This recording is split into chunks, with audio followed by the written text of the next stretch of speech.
Well, it gives me tremendous pleasure to welcome back, I'm going to say fan favourite to the Mr. Barton Maths podcast. It's been a long time since he's been on, but it is, of course, the fantastic Adam Boxer. Hello, Adam. How are you, mate? I'm good, Craig. How are you? Thank you so much for having me on. Yeah, I'm good, thank you. Yeah, no, looking forward to this. Now, I was looking back. It's been about 2 years since we've had a big chat on the show. So I thought we'd start. Well, two things really. For any listeners who don't know who you are, let's give them the buzz, why they should be listening to you. And then I'm also interested in a bit of a life update, what you're currently up to. Are you still at Totteridge? How many days are you doing? Blah, blah, blah. So just give us a bit of background, mate. Okay, so I'm Adam. I'm a science teacher. I'm still a science teacher. I teach 3 days a week at a school in North London called the Totteridge Academy, which is, and the mathematicians here will appreciate this, it is the best school in the country, plus minus.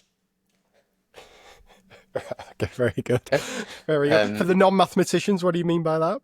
well, I think like once you get into the top 0.1%, you can't really distinguish between the best schools.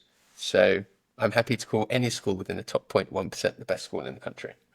Is Sammy still there as head of maths? Sammy is now on senior leadership team, yeah.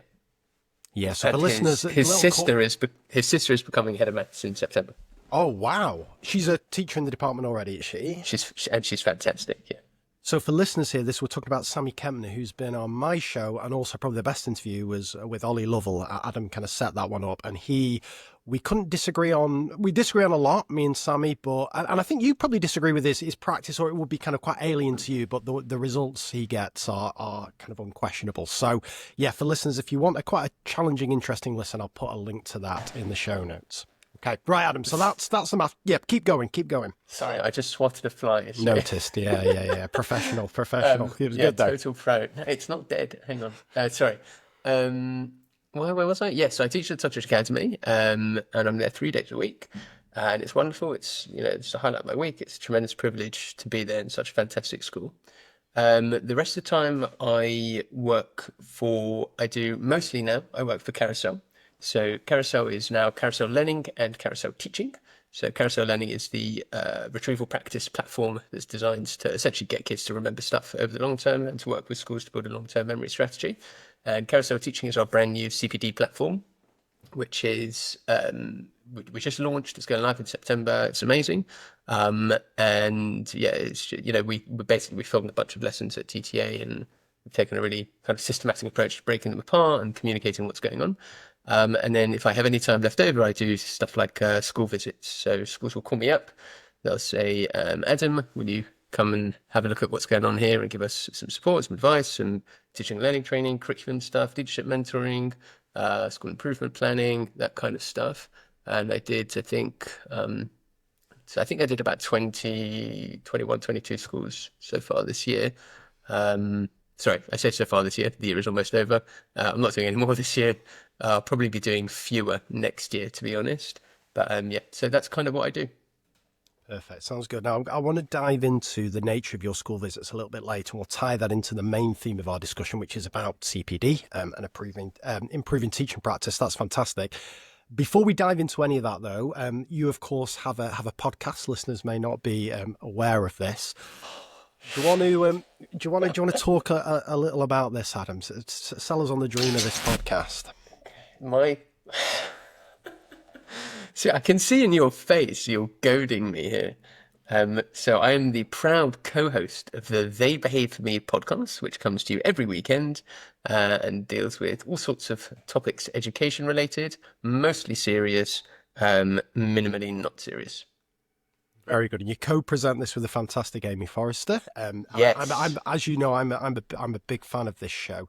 But the reason I wanted to bring this up is firstly, you give me a bit of stick on it, particularly on those early episodes. You were trying to. I don't know what you're talking about. Well, it was a little dig. I listen to it when I'm going for a run, and there's always a little dig here. The UK's #1 podcast. All these stats being thrown out, not with very little to back it up. Just the classic vanity metric that Spotify likes to give you when you launch a new show. You know, you Plus high up minus. the charts. Plus minus. Plus, yeah, definitely plus minus. But then. You sent me a message the other day with the Teacher Tap survey results. And do you want to just talk the listeners through that, Adam? No, I don't. Well, I mean, the good news is both our podcasts were up there in terms of, what teachers like to listen to. Both of which destroyed, though, by the Mr. P's primary podcast. We've got a lot of work to do, but podcast going well, though, mate. You enjoying that role? I am, yeah. I mean, Amy is just like the most amazing person. Amy is like my radiator. So do you know about drains and radiators? Yes, I It's do. like a, But yeah, to talk us through it, though. So I don't really know much about it. It's like one of these classic leadership things where like some people are drains, so they like suck all of the energy and vibe out, and some people are radiators, they just give off like heat. And Amy is just like a massive radiator. Um, so yeah, to tell you the truth, yeah. So I know I give you stick, but I've said it before, I say it again, I don't mind saying it. You are the OG. We have a lot to be grateful to you for, and you were, are, and always will be the GOAT of education podcasting. And I think I'm okay with that. And I think that so over the last few years, as you know, like so the teaching world has fractured. By teaching world, I don't mean like teaching, but I mean like the world of education discourse has just splintered. So, in 2019, 70% of teachers were using Twitter regularly for work. And in this past year, it's down less than 20%. Most of them have just replaced it with nothing. And for those who are still kind of active and engaged, people are spread between Twitter, LinkedIn, Blue Sky, Substack, Facebook, Instagram, podcasts, blogs, magazines, and all sorts of different things. So I think what I've really enjoyed is that the people who listen to the podcast aren't necessarily the same people as the people who are kind of terminally online. We get these really wonderful emails from people. We invite people to ask questions, and I get deluged. Deluged, but deluged, fine. Yeah, whatever. Deluged. I don't know. So it's flooded, flooded by questions, and I think. And I get to meet people as well who are like, "Oh, I feel like I know you from the podcast." I'm like, "Oh, that's nice." And some of the emails, there was one in particular we got where someone was like, "There is no one in my school who's like me. There is no one in my school who teaches like me. There is no one in my school who I can converse with about this stuff." And just being able to tune in once a week and hear like-minded people is kind of really important. So yeah, it's going well. I really enjoy it. That's great, mate. You've done well to keep it up. It's not easy. You put it out every Friday, right? Well, it goes live every Friday, and tomorrow, you missed a couple with illness or whatever, but you've been pretty consistent, you and Amy. It's good effort. Yeah, that's right. Well, I think we've done more episodes this year than we've ever done before. I think we've got 35 or 36 this year. We do try every week. We have to practice what we preach. We talk a lot about like wellness and not completely burning yourself out. So there have been a couple of occasions where we've decided not to do one. But I think more or less we've managed to get one out every week during term time. So yeah, we're quite proud of that.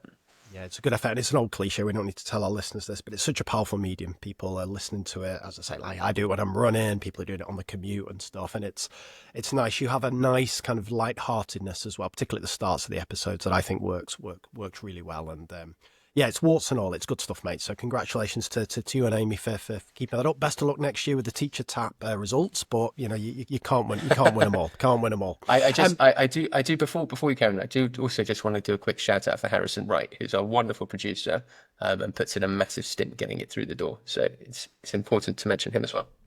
Nice one. All right, fantastic. Now, before we do dive into CPD, I want to tell you a quick story. You'll like this, right? So, one of the best things you've ever taught to me about is your tick trick, right? And I absolutely love this. Adam Boxer's tick trick. And this was a couple of years ago. You came on the show. And for listeners who aren't aware, well, in fact, instead of me describing what you said, I'll describe how I now use it in maths, because I'm interested in your take on this, and that'll tie into a little celebrity fan that you've got as a result of this, right? So see if you like this one, Adam. So I use the tick trick as part of the kind of holy trinity I do, we do combo. So imagine, and I'm not saying this works. I'm not even saying it works in maths, but I think it is pretty effective when you've got like a multi-step procedure. So the I do kicks in, and it's a teacher-led I do. Kids aren't doing anything. They're not speaking. They're just watching, and the teacher's asking checks for listening questions. You just get them to repeat back key things, maybe a bit of choral response, maybe a bit of cold call and so on. But it's just about sustaining attention, a really clear, concise teacher-led explanation. Then the first we do kicks in, which I call step by step. So this is mini whiteboards, and it'll be just write me the first line of your, whatever it is, first line of your working, whether it's adding fractions or whatever, on your board, 3, 2, 1, show me. Right, we've nailed that, boards down, everybody. Now write me your second line of working, 3, 2, 1, bang, bang, bang. And the reason we do that is to reduce the flow of information on the whiteboards. It's a nightmare if they've got like full working out. And also it ensures kids are kind of following the steps and so on. It's a nice scaffolded way, nice scaffolded moment following the kind of teacher-led I do. And then the second we do is where the tick trick kicks in. So the way I do your tick trick, mate, is I say to kids, right, let's have another go at a question. I want you to do this in silence in your books from start to finish, no talking to anybody or anything like that. And then let's say they have 20 seconds or whatever for it. And they say, right, I'm going to go through the answers now. Watch me on the board. If you've written this line exactly like that, give yourself a tick. And it might be if you've put a 3 there, give yourself a tick. If you put a 7 there, give yourself a tick. Right, look at this next line. If it looks exactly like mine, you have a tick for that bit, and so on. By the end of me going through it, let's say there's 9 ticks. Okay, give yourself a score out of 9. Swap your book with the person next to you. Just check they've allocated their ticks correctly. Right, hands up who got 9 out of 9 ticks. Hands up who dropped a tick. Right, where did you drop a tick? Blah, blah, blah. And the reason I like this is it's a bit more independence from the step-by-step mini whiteboards. It gives them a really good example in their book. I'm not a big fan of copying down the I do. I really like the tick trick as the kind of copied example. And the big thing, of course, as you pointed out, is it forces their attention away from the final answer, because all kids care about is the final answer. And instead, it forces their attention to those steps of the working out. So I absolutely love it as part of that. Teacher-led I do with checks for listening, step-by-step mini whiteboards for the first we do, and then tick trick for the second we do. And then we can either transition into independent practice or a bit more mini whiteboard work and so on. So before I tell you about your celebrity fan, what is that interpretation quite close to what you do in science for those procedural things? Or what's the similarities? What's the differences? So, great question. So that is a massive smoothie, Craig. Sorry, I just got distracted by the size of it. It's very green. What's in it? It is green. Kale, broccoli, spinach, the works. I've no, since COVID, I've no smell. So I just eat healthy stuff all the time, so I can't really taste anything. So that's good. So sad. Superpower. No, it's a superpower. Oh my gosh, I feel for you. No, I'm all right. Go on, tick trick. Okay, so I guess the best way to conceptualize this then, while you were talking, is, by the way, do you know something interesting? I don't call them checks for listening, like you said. What do you call them? Well, the problem with check for listening is that you're not checking for listening, are you? Go on. You're trying to build listening. Right. Go on. You're causing listening. You're not checking it, right? Well, you're getting a 2-for-1 deal, right? The fact that you're checking it is getting kids to listen more, right? Sure, but it would be like calling your explanation check for understanding, right? Like it's the cause of understanding. Right. Okay. Yeah. Okay. Maybe. Yeah? Maybe. So when you do, like, if you put a name at the end of a question in the middle of an explanation, yeah, you might be checking whether or not a student is listening, but that's not the point, right? The point is so that students know they need to be listening. Mm-hmm. Yeah. Right. Yeah.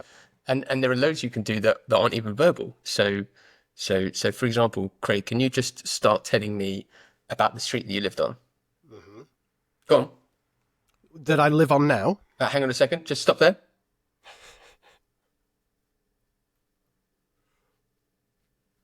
Okay, sorry, carry on. See? Right? If you stop a student while they're in the middle of talking and just say, hang on a second, and you just stop and you just like look out around the room. Now, you feel that, right? You can feel like there's a little bit of tension there. So you can do that in a classroom and like the tension builds in the room without you really having to do anything. So it's not necessarily about check. It's 2-for-1, sure, but it's about major and minor, right? The major point is to build attention. And there's a whole load of different strategies you can use to build attention. Some of them are putting the name at the end. Some might be call and response. I'm not sold that actually works too well, because if a student isn't paying attention, they don't need to do anything. But things like step away from the speaker, breaking eye contact with students who are speaking to you, that kind of thing. Anyway, so that's a side point. Where was I? Right. So tick trick. Okay, so I guess for me, I always think of teaching strategies as having a when, a why, and a by component. So the tick trick for me is broadly when you are trying to gather formative assessment data on something that's longer than like a word, right? So anytime students are writing a sentence, a couple of bullet points, a calculation, you need to get formative assessment data on that, and you need to do that fast and at scale. So you're not like taking in an exercise book or marking an exam or whatever. So that's kind of your when.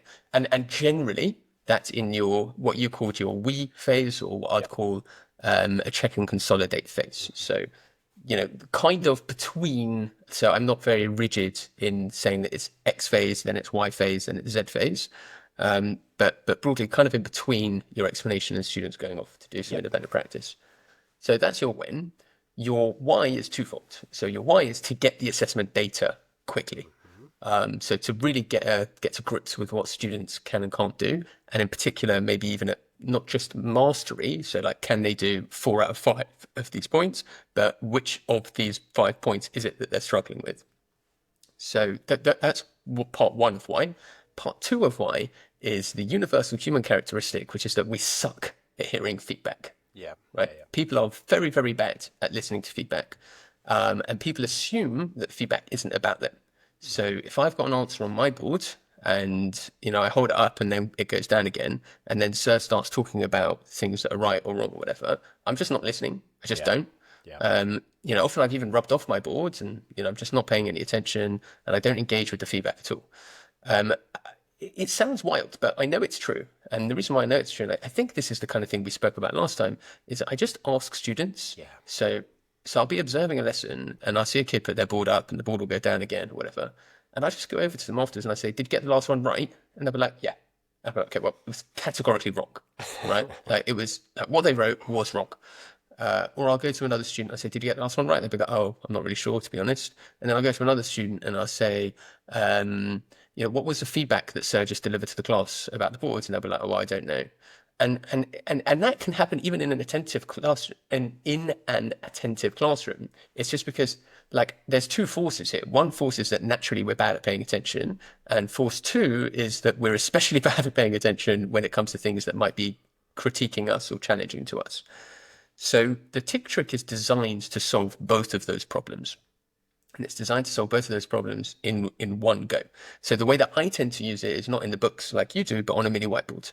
So students, so to give it the most similar, what's the Engelman principle of minimal difference or whatever it is. So to make it as similar to your example as possible, I'll do an equation for my students.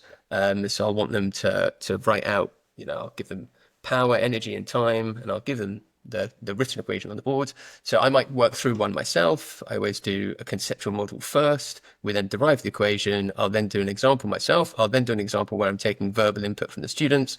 We will then do an example on the mini whiteboards. And we might do that example line by line. Okay, like you said. Okay, so first do the first line, then the second line, then boards up, down, all of that stuff. Then I'll give them an example to do themselves. And then I'll have them do it. I will wait. I will scan. I might circulate. All the boards will go up at once. I will say nothing at all. No commentating. Commentating is banned. Do not talk about the boards. Because if I've got 4 students, A, B, C, and D, and I give feedback 1 to A, feedback 2 to B, C is not listening to feedback 1 or feedback 2. They're just waiting patiently for their feedback. And then as soon as I'm done with C with feedback 3 and I move on to D with feedback 4, C stops listening again. So don't do that. All the boards go up. You look around, and then you go very clearly and simply, please do not rub off your boards, put them down. And you then go through line by line, and I'll have them tick every single line as they go. I will then say, put a number in the bottom corner of your board, which they know how to do, and I'll go mark up, count up, hold up, 5, 4, 3, 2, 1. I see all the boards go up, and I can see all of those numbers.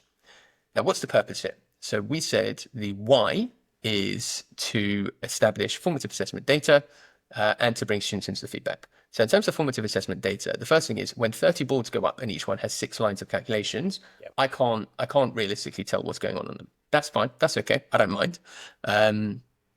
We can talk about like lots of reasons for that, but one big reason is because I know I'm going to get more formative assessment data in a minute. They then work it through and then the numbers go up and I can see, right, well, this kid's on 3, this kid's on 4, this kid's on 6, and I can get in a snapshot, I can tell exactly what percentage of my class are getting this right. I can also see where in the calculation they've gone wrong. So if I standardize the format, make sure they're putting the ticks in exactly the same place, I can see where the kids dropped it. So that really helps me too. And with other classes, certainly by the time kids are in year 10 and year 11, If we're doing stuff that isn't calculations, but I'm still asking them to do things like that, sometimes sometimes I'll make the same points, but in a different order. So I'll often say this point is M1 and write M1 on your board. This point is M2, write M2 on your board. So that gives me loads of formative assessment data, which is great. It also forces them into the feedback.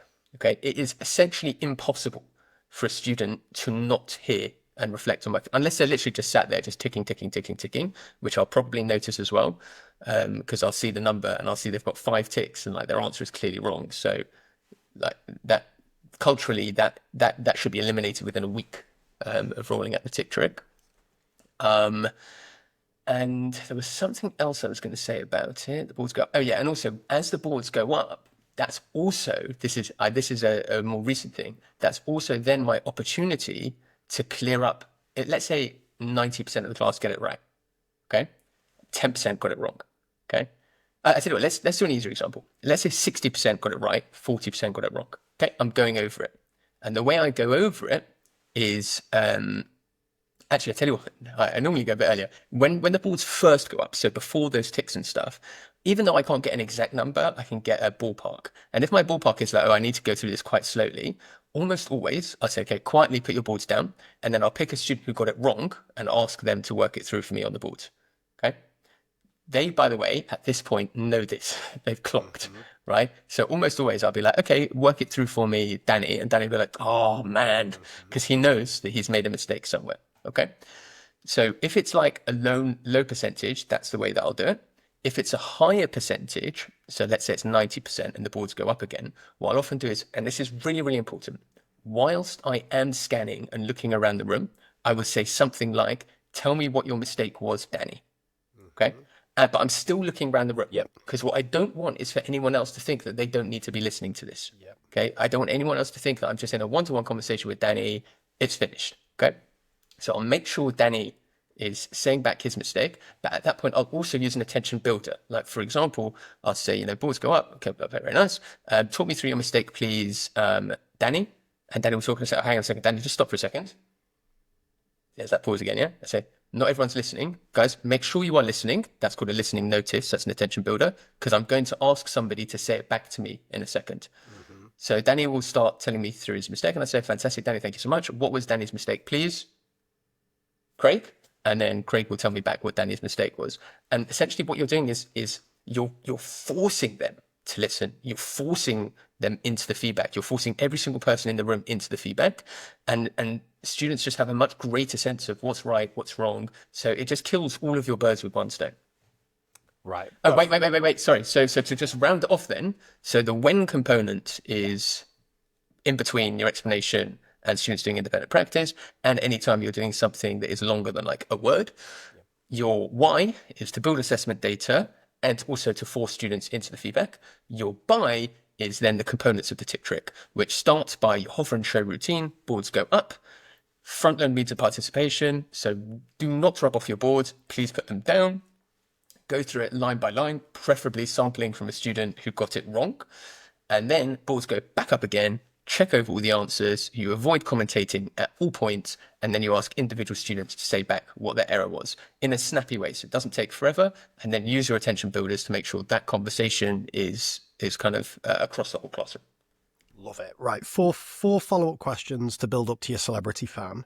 So the first is, what's the purpose of that initial hold up your boards, because you're getting overwhelmed by data there. Are you looking for anything in particular? Is it more a check for effort and participation, or have you got any tactics to make sure you're actually taking in some valuable data there? Craig, you're asking good questions, and I'm worried that your audience are going to think I'm like some kind of psycho. But yes, when the boards go up, so we have at CTA, everyone has I call these heuristics. So heuristic is like a problem-solving method. It's an approach. So we have one heuristic. We call it something else at school, but when I'm talking to others, I call them indicators. So an indicator is a student in the room who gives you a good indication about everybody else in the room. So the prime example of not using an indicator is if you're doing verbal questioning, you want to check understanding, and a student puts a hand up. Let's say you want to know if students know how to, complete a square or whatever. A kid puts a hand up. You ask them who can solve this one, kid put their hand up and then solves it. You're like, brilliant, thank you so much. And then you move on in the assumption that everybody else in the room knows it. But like, this kid is the worst person in the room to ask, right? Because obviously they know it. They've got their hand up, right? They're really confident. They're a bad indication for everybody else in the room. But there are some students in the room who are a really good indication for other students in the room. You know, students who aren't necessarily as good at the subject as everybody else. That's not like anything derogatory. It's not like being mean about them. It's just a simple fact. Like there'll be a spread of, I guess, performance in your class. And some students will perform better than others. And if you ask a student who doesn't perform as well and they get it right, then you get a good indication about everybody else. Indication, not guarantee, indication, okay? So let's say students are working on the mini whiteboards, right? And it's something that I know I'm never going to be able to read all of them when they go up. So first, as soon as the students are working and they've got their head down, I come out of my perch and I do some circulation. So my perch is like that corner point in the classroom from which I can see everybody and I can just like stalk them like an eagle, an osprey looking for unsuspecting salmon, right? So like they know that that's who I am. I'm the osprey. That's a convoluted metaphor. Never used that one before, but let's run with it. I then swoop into the rivers, Nice. the fresh rivers of Sticking with it, yeah, good. the Highlands, and I just wander around a little bit to look at some boards. Okay, so I can get a pretty good, get some good assessment data there. When the boards then go up, right, I can't necessarily read all of them, but what I can do is read some of them. So I've already read some during circulation, and the ones that I then choose to read are my indicators. And I arrange my indicators in my class in like a little triangle pointing away from me. So I'm in my perch, and my indicators sit in like a little triangle. And what that means is that I can see them really easily. They're the first ones that I see. So even though, let's say there are 30 boards, during circulation, I might be able to get 4 or 5, and then when the boards go up, I might be able to get another 6 or 7. I can easily get all of my indicators. My indicators are about a third of the class. It's about 10 students. So I can easily see all of them, and that gives me a really good indication about the rest of the room. I also want to make sure those boards are always going up, because the students have no idea that I can't read all of their boards. Right. Right? They have no idea that I can't, right? Because I pretend like I do craning and I look at crane, there's another word, like I crane my neck around and I look around the room like really visibly, really exaggeratedly. And they think there's not a student in the room who thinks that I'm not seeing their board. And that again is really important because that's an attention builder. It pushes their participation. It means they know that if they don't write anything, I'm going to notice. It's the same reason that you use hover and show. The whole, not the whole point, but one of the points of hover and show routine with the boards is because if they all go up at once, you can see you can see that everyone's done something or not. Whereas if they're just flying up left, right, and center, you've got no idea. You can't keep track of who's put their board up, who hasn't put their board up, and a kid can write nothing and get away with it. So you have to do it, baseline for that purpose, but you can also use it to gather like quite a substantial amount of assessment data as well. So there we go. There's your answer.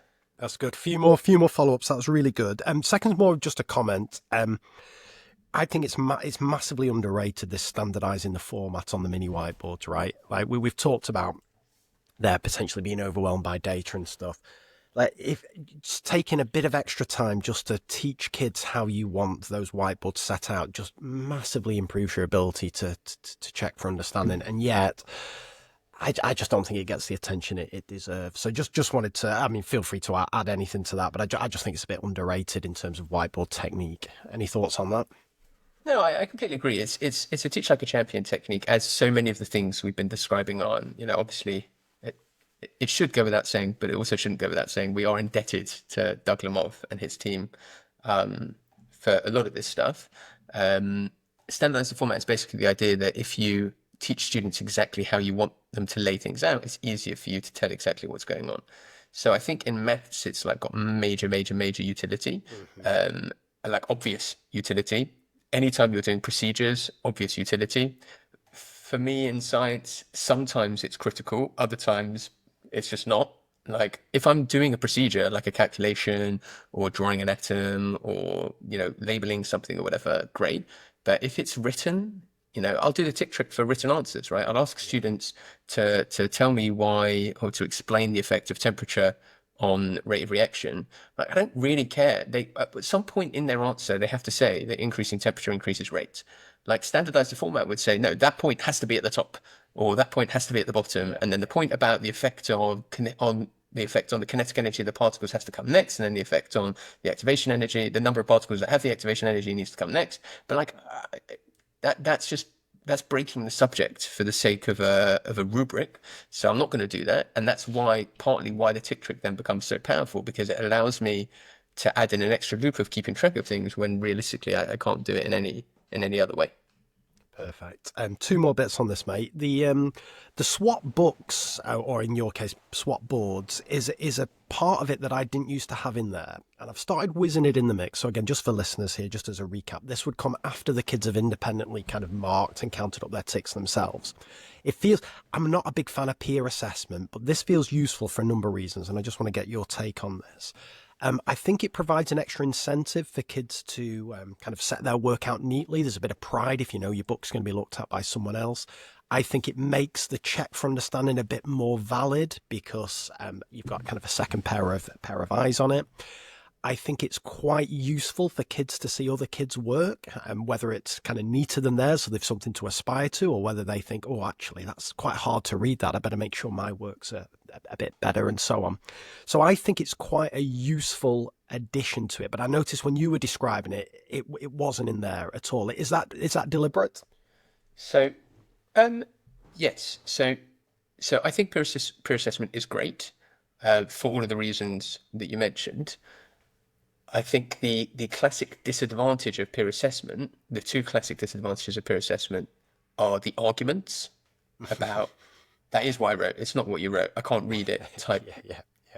like shit that I just can't be dealing with, and don't have the energy for. And the other is my like constant worry then that the student won't engage with their error and will just look at the overall score. So for me, my rule is if the stakes are slightly higher, if there are stakes that ride on whether the student got this right or wrong, I'll go for peer assessment. Mm-hmm. So, for example, in our lesson starts, we give students a short quiz, and that short quiz tells us whether or not they've done their homework properly. Yep. So that we peer assess, okay? And we moderate the peer assessments later, and everyone writes at the top who peer assessed their work so that we can follow that up if we need to. But because the stakes are a bit higher there, it tells us whether we need to investigate whether this student has done their homework properly, then we peer assess. If at other points, if I want to peer assess, like let's say it is quite like a complicated thing, then what I'll do is what I have to make sure of is two things. First thing I do is I say very simply, if you can't read it, it's wrong. Mm-hmm. No negotiations, no arguments. If you can't read it, it's wrong. Done. End of story. Anyone kicks up a fuss about it, they're staying at the end of the lesson. Game over. So, because I can't be dealing with it. And also that is an incentive as well to make sure you've got, so when you had Sammy on, Sammy would have spoken about chants. We have a lot of chants at school. One of ours is, I'll just yell clear working and they'll go clear thoughts. Okay. Mm-hmm. So if you don't have clear working, you don't have clear thoughts. If you don't have clear thoughts, you don't have clear working. So I'm not marking it if it's not clear. And your colleagues aren't marking it either if it's not clear. And then the second is to make sure you build in a break. So after the peer assessment, you say, right, eyes up here, everyone. Brilliant. You have 10 seconds. I'm going to ask every single person in this room where their error was. Look at your board. Think about it now. If you've got a mistake, I'm going to ask where it is. You have 10 seconds. And then let them do that. And then have the boards go back up again and say, brilliant, where was your mistake? Danny, like we did before. Got it. Sounds good, mate. Final thing, one of the reasons I like one of the many reasons I like the tick trick is because you get this example in books that is quite a good example. The kids have taken a bit of pride over it because they know it's going to be ticked and so on. So it's quite a good worked example to have in books. It's the only example I have in kids' books. I think this whole thing of copying, well, let's just talk about it briefly. In terms of copying down the I do, if we use a bit of shared vocabulary, the world's worst time to copy down the I do is whilst the teacher's doing the modelling because the kids' eyes are down and they're missing bits left, right and centre. And that's still the majority of what I see in most lessons I watch. I think the second worst time to copy the I do is straight after the I do because it makes the least amount of sense to kids at that point and it's the biggest pace killer ever. So you've delivered a real clear, concise I do and then it's right, get that down into your books and one kid's bloody pen isn't working or you're waiting for the kid at the back to finish writing it down and so on. I think if you're going to copy down the I do, maybe towards the end of the lesson where it makes a bit more sense and the kids can annotate it and so on. But more and more these days, I just think sack that off. And if you're going to get something down in your book, let's make it the tick trick. But I notice you have your tick trick on Whiteboard. So I just wondered if you can expand. What gets copied into books? Are you fussed about copying into books in terms of kind of science procedures? Yeah, by and large, absolutely nothing will go into their books. For the same reason, like just kids don't look back on it. It's a bit of dead time and so Yeah, on. it's just if there's the only exception ever are things that, like a worked example, but even then, more and more now, I just don't have them like either copy or complete a partially filled one or something like that. More and more, I don't do that. The only other exception is like something they might refer back to, and I think is really, really important. I don't know, maybe like table of protons, neutrons, electrons, relative masses and charges. But even then, or like how to use the periodic table, you've got sodium 23 and 11. How do you use that? How do you label that to work out what the different numbers tell you in terms of protons, neutrons, electrons? But I mean, even then, my basic philosophy is that if there's something I want them to have that's just written down as a fact, they have to just be provided with it. And if you looked at my exercise books, you wouldn't see a single note in any of them. It's just work. It's just work. It's interesting, right? So again, you watch a lot of lessons like I do. I think it's so ingrained in like kind of the lesson DNA that things have to be copied down. And the way I always discuss it to teachers is everybody loves this phase of the lesson, right? The teachers love it, particularly if you've got a bit of a kind of challenging class, because it's a moment of peace almost, and the kids are kind of quietly copying this thing down. And it's almost, you can almost convince yourself that kids have understood it because some miracle's happening from copying something down on the board into their books. The kids love it because it is incredibly passive. You can just completely take a cognitive break whilst you copy it down. Senior leadership often promoted in terms of book looks, books that have got reams of notes in them are often held up as the ones to aspire towards. So it's very, I don't know if you find this, mate, but it's very hard to kind of break that cycle because everybody loves this copying down phase. I don't know if you've come across similar things. Oh no, totally. It's ubiquitous. And I don't know, like there's like a spectrum of cynicism at play. Like at one end, it's just outright proxy for learning. Observing learning is difficult. Observing good teaching is difficult. Most leaders in this country do not have the skills or the training, through no fault of their own, the skills or the training to be able to actually observe a lesson and understand what's going on, be able to make meaningful predictions and comments about it. But books are easy, right? Yeah. Books are super easy. And the better a book looks, the better the book look is going to go. So yeah, I think that there is that aspect. There are people who genuinely think as well that students use their books for revision. I'd be very interested to see data on that because I'd be stunned personally. Yeah, me too. I'd be genuinely stunned if students use their books for revision. I don't want them to use their books for revision. Like the phrase that I use for revision is this comes from Steve Bannon, the American alt-right guy.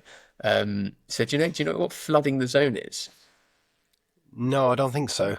So flooding the zone is where you basically just barrage everyone with so many different news stories that they're just completely bewildered the whole time. Scandals get lost and dropped. Like it's just chaos. And that's basically what the Trump administration does.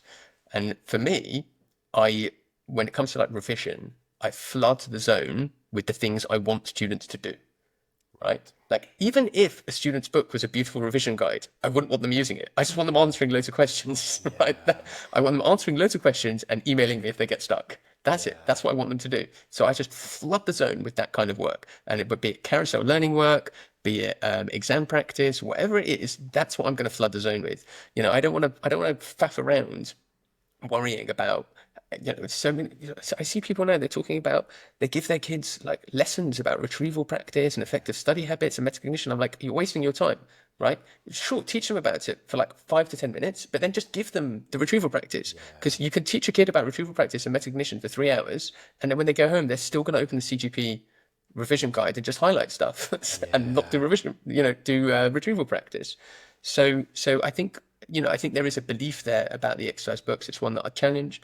And one of the most common activities I do with new staff at TTA is I have these 2 photos of 2 exercise books that I've stored in my phone. one of them is like absolutely like grim. It just looks horrific. It's got spider writing everywhere. It's pretty difficult to follow at first glance. And then the other one is beautiful and perfect, and the handwriting is immaculate, and everything is underlined, and everything is laid out properly. And I ask people which one is better, and they almost always point to the one where everything's laid out.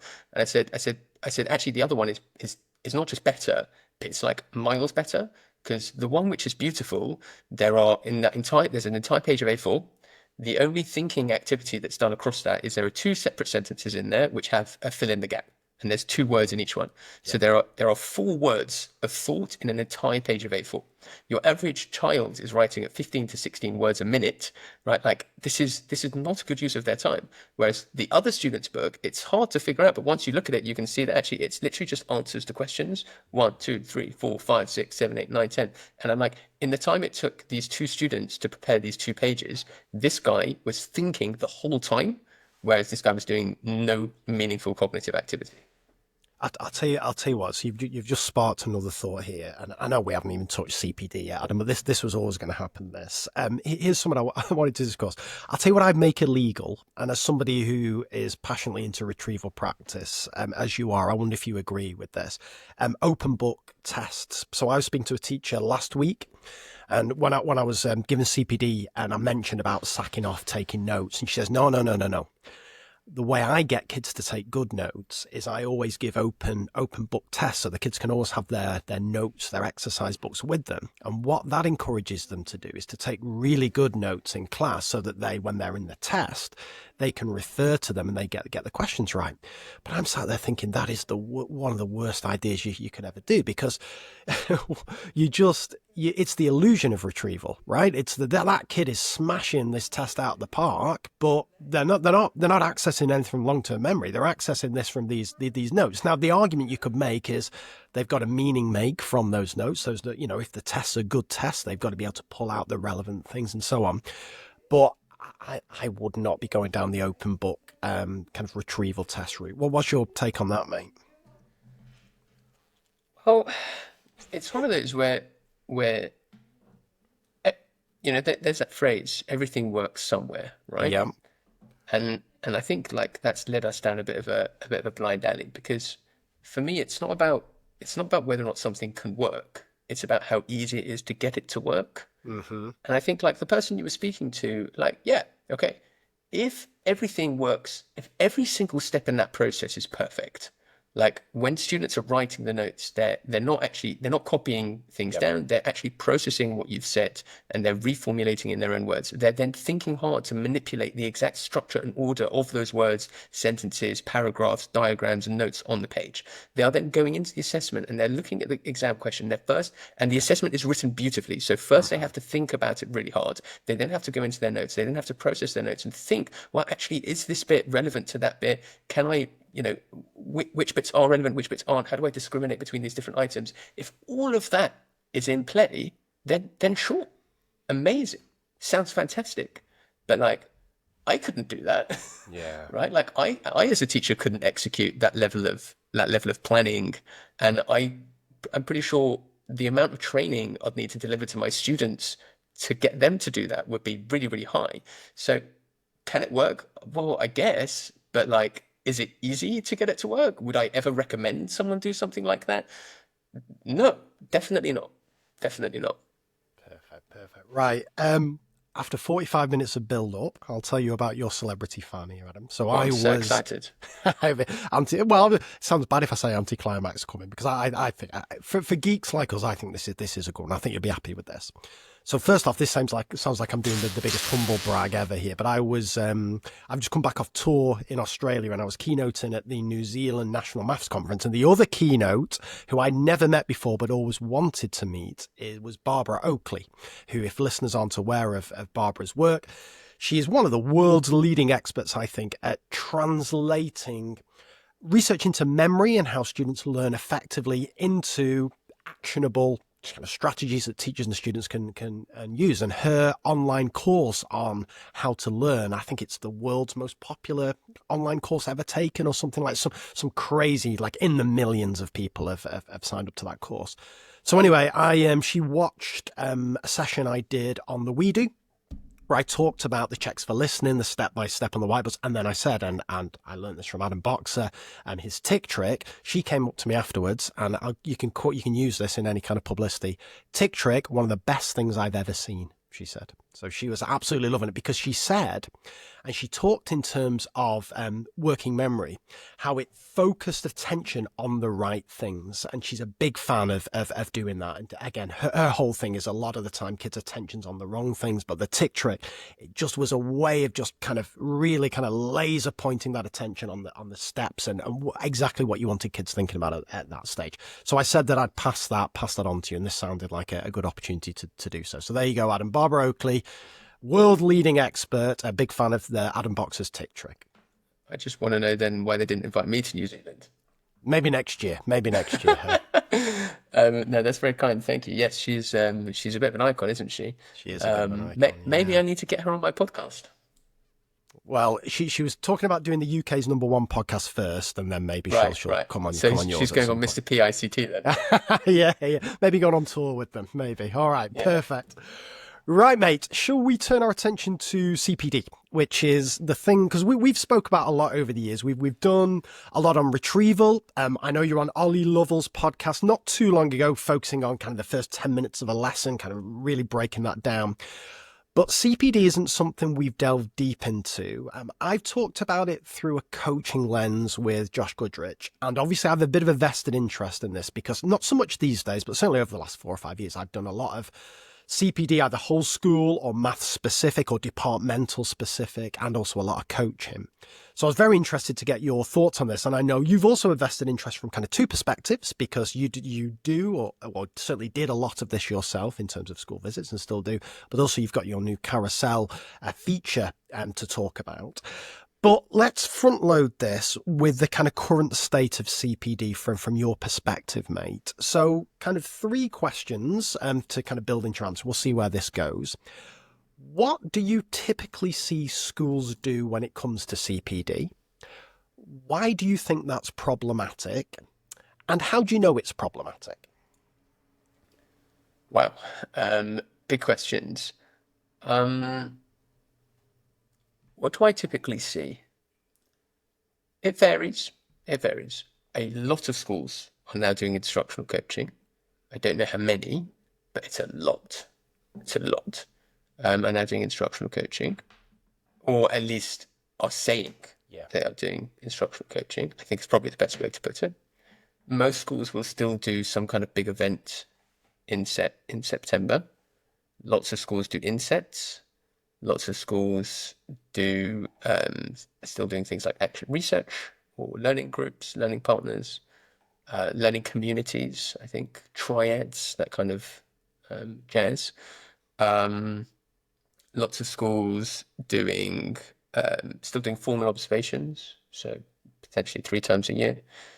So yeah, I think there's quite a range at the moment.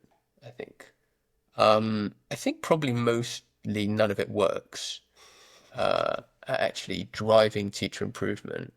And there was some amazing stats. I'm just going to open up my folder. Mm-hmm. You can do like mood music in the background while I do it, because no, which is no. Where just was listen it? to you clicking. That's what people are tuning in for. Click.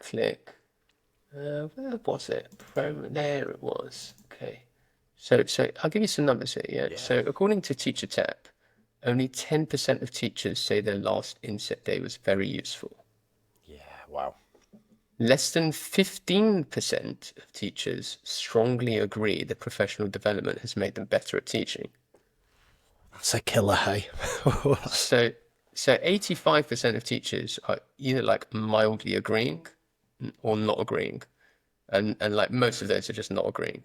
Yeah. And that's not to say that teachers don't think they've got better at teaching. They think they have, but it's not been caused by like formal professional development. It's been caused by other stuff, and I think for me, that was definitely true. I suspect it was similar for you. Like the things that made the biggest early in my career, since I've been at TTA, it's changed. But early in my career, the things that made the biggest difference to me were like reading blogs and like arguing with people on Twitter and stuff like that. And that's the stuff that made me better at teaching. But I was still sitting through professional development in school, and I was like, what? Like, this is just not like, and it ranged from being like actively harmful to just completely vanilla to like neither here nor there, or stuff where I was like, yeah, it's a good idea, and then didn't do anything about it. So, and the same for like observations and feedback and things like that. Um, and that was kind of a frustrating state of affairs. There is now a lot, like the average quality, I would say, of CPD has increased, and there is now better stuff out there. But I think still most of it doesn't cause teachers to actually change their practice. Give me. So you've got, in terms of evidence here, mates, we've got to be careful here. So we've got teachers' perceptions, right? And hopefully that's pretty reliable evidence. But what's making you so firm on this that the vast majority of CPD is not effective in terms of improving teachers? I guess like I don't want anyone to think, by the way, that I'm like being like deliberately harsh or vindictive or cynical. Like education is a tremendously complex system, and you can't change complex systems overnight. And the simple fact is that if the amount of money that's spent on CPD and the amount of time that's spent on CPD was effective, then our results would be better than they are, right? You'd see like our PISA results and scores going up year on year. We'd see Ofqual having to, increase grade allocations at the top end, but we don't see that. We see cohort stability. PISA, yeah, okay, fine. We've declined less than many other nations, but it's not like it's been all sunshine and lollipops. Mm-hmm. And I guess like so the first thing is there any evidence that teachers are like overall getting better? So I don't know, like it's a good question, right? Philosophically, who's the burden of proof on? Yeah. Right? Yeah. So burden of proof is a logical heuristic, second time for that word, brilliant. Logical heuristic that decides who has to prove things. So if I say, for example, God exists, right? The burden of proof is on me. I'm the one making the outlandish claims, so like the burden of proof is on me. So if you say CPD works, right? Teachers get better as a result of CPD. Who's the burden of proof on? Is it on me when I say it's not, or is the burden of proof on you when you say it is? So like fundamentally, if I wanted to, I wouldn't even need to engage with the question. I'd say, okay, well, just give me the evidence that it works. And we do have papers. We definitely have papers, right? We have papers and evidence about particular CPD projects that have worked. But very often, not always, but very often, those projects, those programs are like very specific programs. It's you have implemented X program. What's the difference it's made to the teachers? Whether we have that kind of evidence at scale is a completely different story. Whether we have lots of that evidence which has high what's called ecological validity, so done in like real schools, real teachers, real classrooms, again, I don't know. And there's some great writing here. The EF's Mechanisms by Sam Sims and people like Eric Fletcher Wood and stuff like that. I think it's really, really interesting. But I'm yet to be convinced on the evidence. I then have my own anecdotal evidence, which is I'll go visit school. They'll tell me they've been working on, you mentioned cold call earlier. It's not a phrase that I use, but let's say we're working on cold call. And I say, okay, great. Well, what's your understanding of cold call? And I say it's where teachers, ask students who they want rather than relying on hands up or calling out. And I say, great. And then I go into lessons and I don't see it ever. Right? Or teachers, or they'll say, well, we've been working really hard on mini whiteboards this year. And I think, great, let's go for some lessons. We go into some lessons and like there aren't even any mini whiteboards in the room, right? Or we've been working on our starter. I spent 3.5 hours with Ollie Lovell talking about the first 5 to 10 minutes of a lesson. We've been working really hard on our starter. Amazing. Like, I'm looking forward to it. And then I go see a lesson and I blitz up and down corridors really fast, right? First, like 45 seconds, you can see 6 or 7 classrooms. And I'm like, right, well, that teacher is behind their desk getting the work ready. That teacher is at the back of the room having a chat. This teacher hasn't even arrived yet, right? This teacher is standing in the corridor where they should not be in the corridor. They should be in the threshold with their body facing into the classroom. And by standing in the corridor, it looks great because they're like doing the whole performative, yelling at kids, telling them to hurry up, tuck their shirt in. But it's carnage inside their classroom, right? So I guess, and then sometimes I see CPD that actively makes things worse, right? I'll give you one quick example. I read about this recently. I observed a lesson. It was the head of department was teaching, and they were doing some kind of revision work or whatever. And they had these like revision meds, so they were answering questions on these things, A3 sheets or whatever. And she was letting them work in pairs. And it was just a complete waste of time, right? Like the kids were chatting, like there was a lot of off-task behavior, conversation across the classroom, that kind of thing. And I said, I said to the senior leader I was observing with afterwards, I was like, what do you think of that? And she was like, it was really frustrating because we've been working really hard on Rosenshine's principles and especially on like independent practice. And like that would have been better as independent practice. I said, yeah, that, I'd agree with that. I then spoke to the head of the department and I was like, how do you think it went? She was like, well, I don't think it was great. And I said, why did you do it in pairs rather than independent practice? She goes, well, we've got a whole school focus on oracy and turn and talk. So I was letting the students work in pairs. And I'm like, it's just mental. Right. And, I saw I saw another lesson a year ago. And actually, this is, I'm going to say this because it is 100% to the credit of the senior leader involved. I don't lie to people ever. Right. I don't lie to other adults. Okay. I lie to my students. Like, for example, when I crane my neck and look around the room, I'm lying to them. I'm pretending to be reading all their boards when I'm not. Fine. I will never lie to another professional, right? I might be diplomatic where I need to be. I might couch things, but I will never lie. And I will always tell people what I believe honestly. And I observed this lesson and they were using Springboard Science, which is the scheme of work that I was involved in producing. And the teacher was using it and they were using a PowerPoint.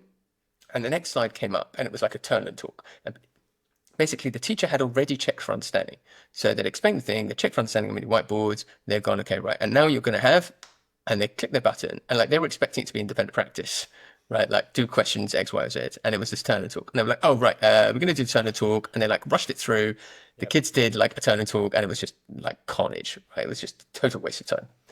And I said to the head of the department, the senior leader outside the room, and I was like, how do you think that was? And he was like, well, the turn and talk didn't feel particularly like meaningful or a good use of time. And I said, can I ask you something? He goes, yeah. I said, can I make a guess as to what just happened there? And he was like, sure. I said, the guess starts from the fact that those slides come from the Springboard scheme of work, which I wrote, and that turn and talk I did not write. Okay, so that's the baseline position, which means someone's added it. So my prediction is this: 3 months ago, you gave CPD about turn and talk. You saw a video online or you read a blog about turn and talk, and you thought, this is a brilliant strategy. We need to use this. You then delivered a 45-minute twilight and told heads of department, told teachers they were expected to use a turn and talk in their lesson, and told heads of department it was expected to be embedded into curriculum and schemes of work. This teacher, this head of department then put this into the slides. Maybe this teacher didn't spot it. Maybe they were using a different version of the slides. They were using the ones that found online rather than centralized resources. Maybe it had happened in between, but for whatever reason, this teacher had not seen this turn and talk. It then appears and actively makes his lesson worse, which means that the training that you delivered 3 months ago has made this lesson now today worse. And to this guy's credit, he looked at me and he literally just goes, yeah, that's exactly what happened. Yeah. Right? So I want to be super clear. I think there are there probably are bad actors, charlatans in the space, people who say and do things that are wrong and with any grain of self-reflection would not be telling schools to do them. But there are also people out there who are not doing that and who are good, honest people trying to give good advice and help and tips and support for schools.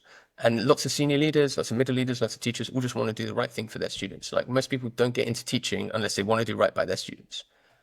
But improving teaching and learning is really fucking difficult. It is within schools, okay, in terms of intellectual and leadership work, the hardest job in the schools anywhere is to lead a turnaround school, okay?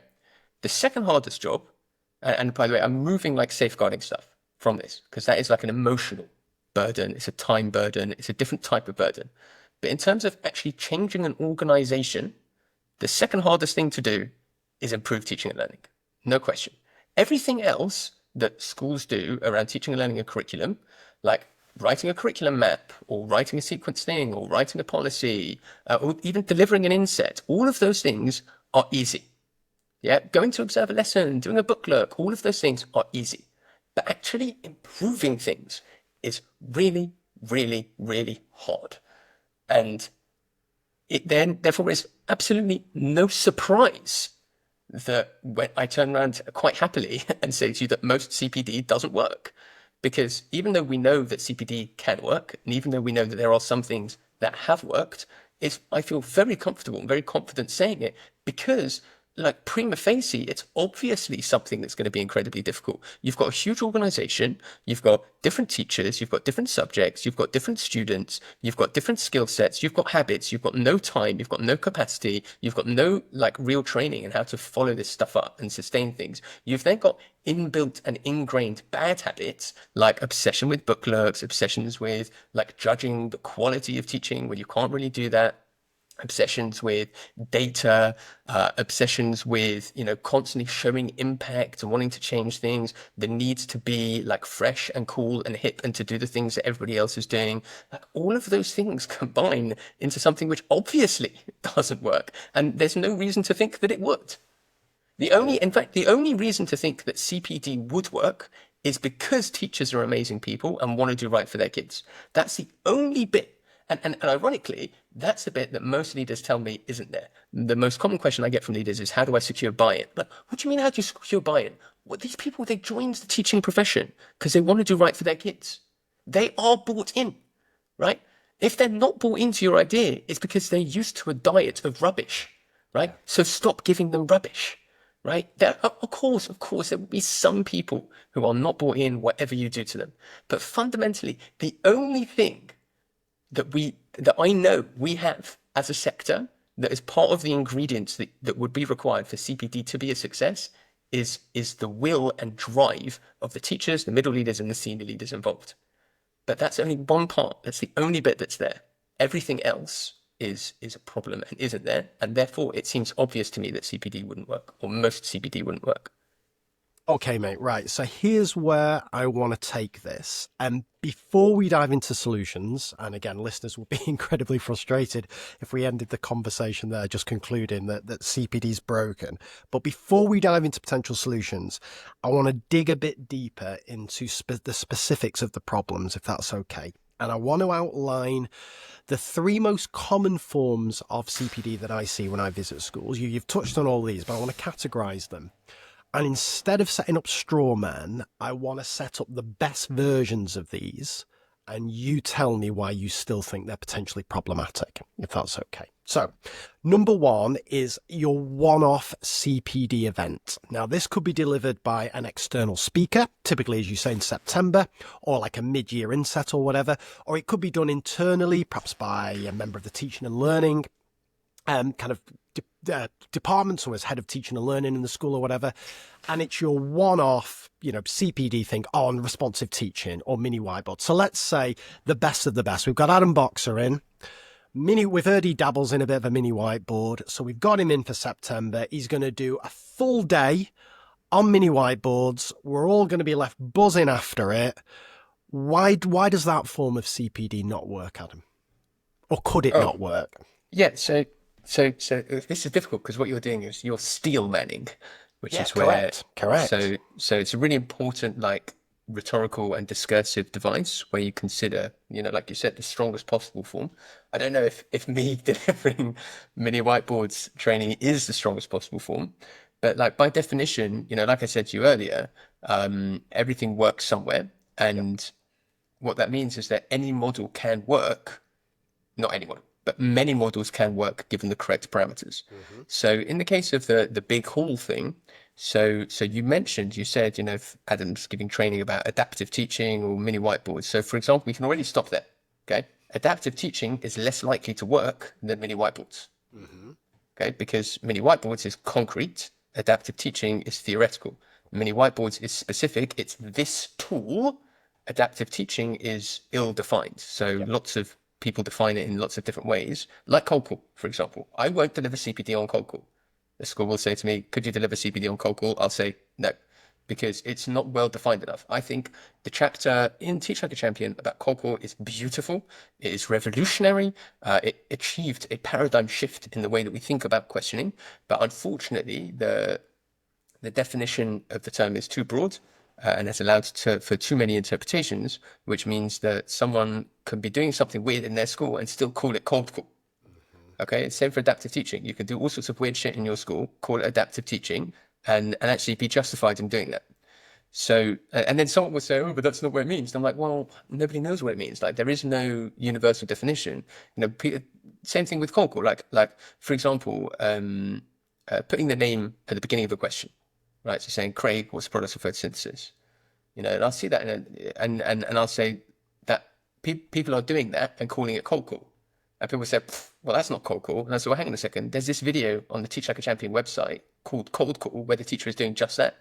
So, like, who do you think you are saying that's not cold call? I'm saying it's bad, right? Don't do that. Never put the name at the beginning of the question, basically ever, with zero exceptions, more or less, right? And someone is like, but that is cold call, that isn't cold call. Like, I don't give a shit. Find a different name, right? So we'll call it name end questioning, right? Very concrete, very simple, very specific, right? This is the thing I want you to do. So even when you talk about, so the first like prerequisite almost is that it has to be concrete. It has to be actionable. Actionable means that a person can do it in their next lesson. So mini whiteboards, for example, if the school doesn't have any mini whiteboards, don't ask Adam to come in and deliver mini whiteboard training. Waste everybody's time. That seems like an obvious one. So let's take a less obvious one. Let's say you ask me to come in and do training about the first 5 minutes of the lesson, but you don't have a behavior policy that deals with students who are late. Yeah. Okay. So this is a waste of everybody's time. What I'm talking about is inactionable. Let's say you deliver training about the do now and having 7 questions on the board at the beginning of a lesson. You spend ages talking about what kind of questions, retrieval practice, space practice, interleave practice, but you've got a third of your teachers who are nomadic, right? And get to their next lesson after the students have got there, right? So it's not actionable. And then there are some things which are technically difficult to action. So for example, what your friend was talking about with the books and the notes and stuff like that, or what Sammy does, right? Sammy does a lot of group work, does a lot of paired work. He's more skilled than I am. I don't do that, right? I don't deliver training about stuff that I can't execute myself, right? Because it would just be inactionable. So it's got to be concrete. It's got to be actionable. It's got to be like restrained. So a phrase that I use a lot, you like this is proper LinkedIn, is restrained and sustained. Do you like that? Oh, yeah, nice. Yeah, it's good. So the idea is that you don't do too much at once. Okay, you hold yourself back and you try and give. Like the temptation is to do adaptive teaching and to talk about mini whiteboards and talk about cold call and talk about turn and talk and talk about this and talk about that and talk about the other, blah, blah, blah, blah, and then nothing sticks. Okay. So it's much better to restrain and focus on 1 or 2 things and then sustain your focus over the long term. So if it's just 1 session in the hall in September, it's not going to achieve anything. Okay. But if it's 1 session in the hall in September, followed by all sorts of follow-up stuff and a strategy and implementation plan, then you've got a better chance of success. Now, here's a good one for you. So often I present people a scenario of someone delivers CPD like the one I spoke about, mini whiteboards.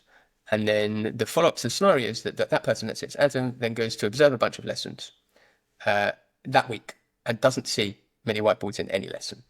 Okay, what's caused that? And a lot of people say to me, it's the time, right? Yep. Not been enough time to embed. Yeah, completely wrong. The exact opposite. It's the exact opposite. If you have delivered training on Monday about something you expect to see in lessons on like Tuesday or Wednesday, and you don't see it in lessons on Tuesday or Wednesday, you're not going to see it next week. No. Not a chance. Because that's not how humans work. Yeah. Right? Yeah. Because it then just gets moved to the back of your brain. You're like, oh, I'll do that at some point. Or mentally it becomes like a thing that's interesting and I want to try, but I'm not sure when type thing. People, and critically, that doesn't mean if I see it tomorrow, I'm going to see it in 3 weeks' time. But if I don't see it tomorrow, I'm not going to see it in 3 weeks' time. Yeah. Right? So the exceptions to that are things that do take time, like curriculum planning, right?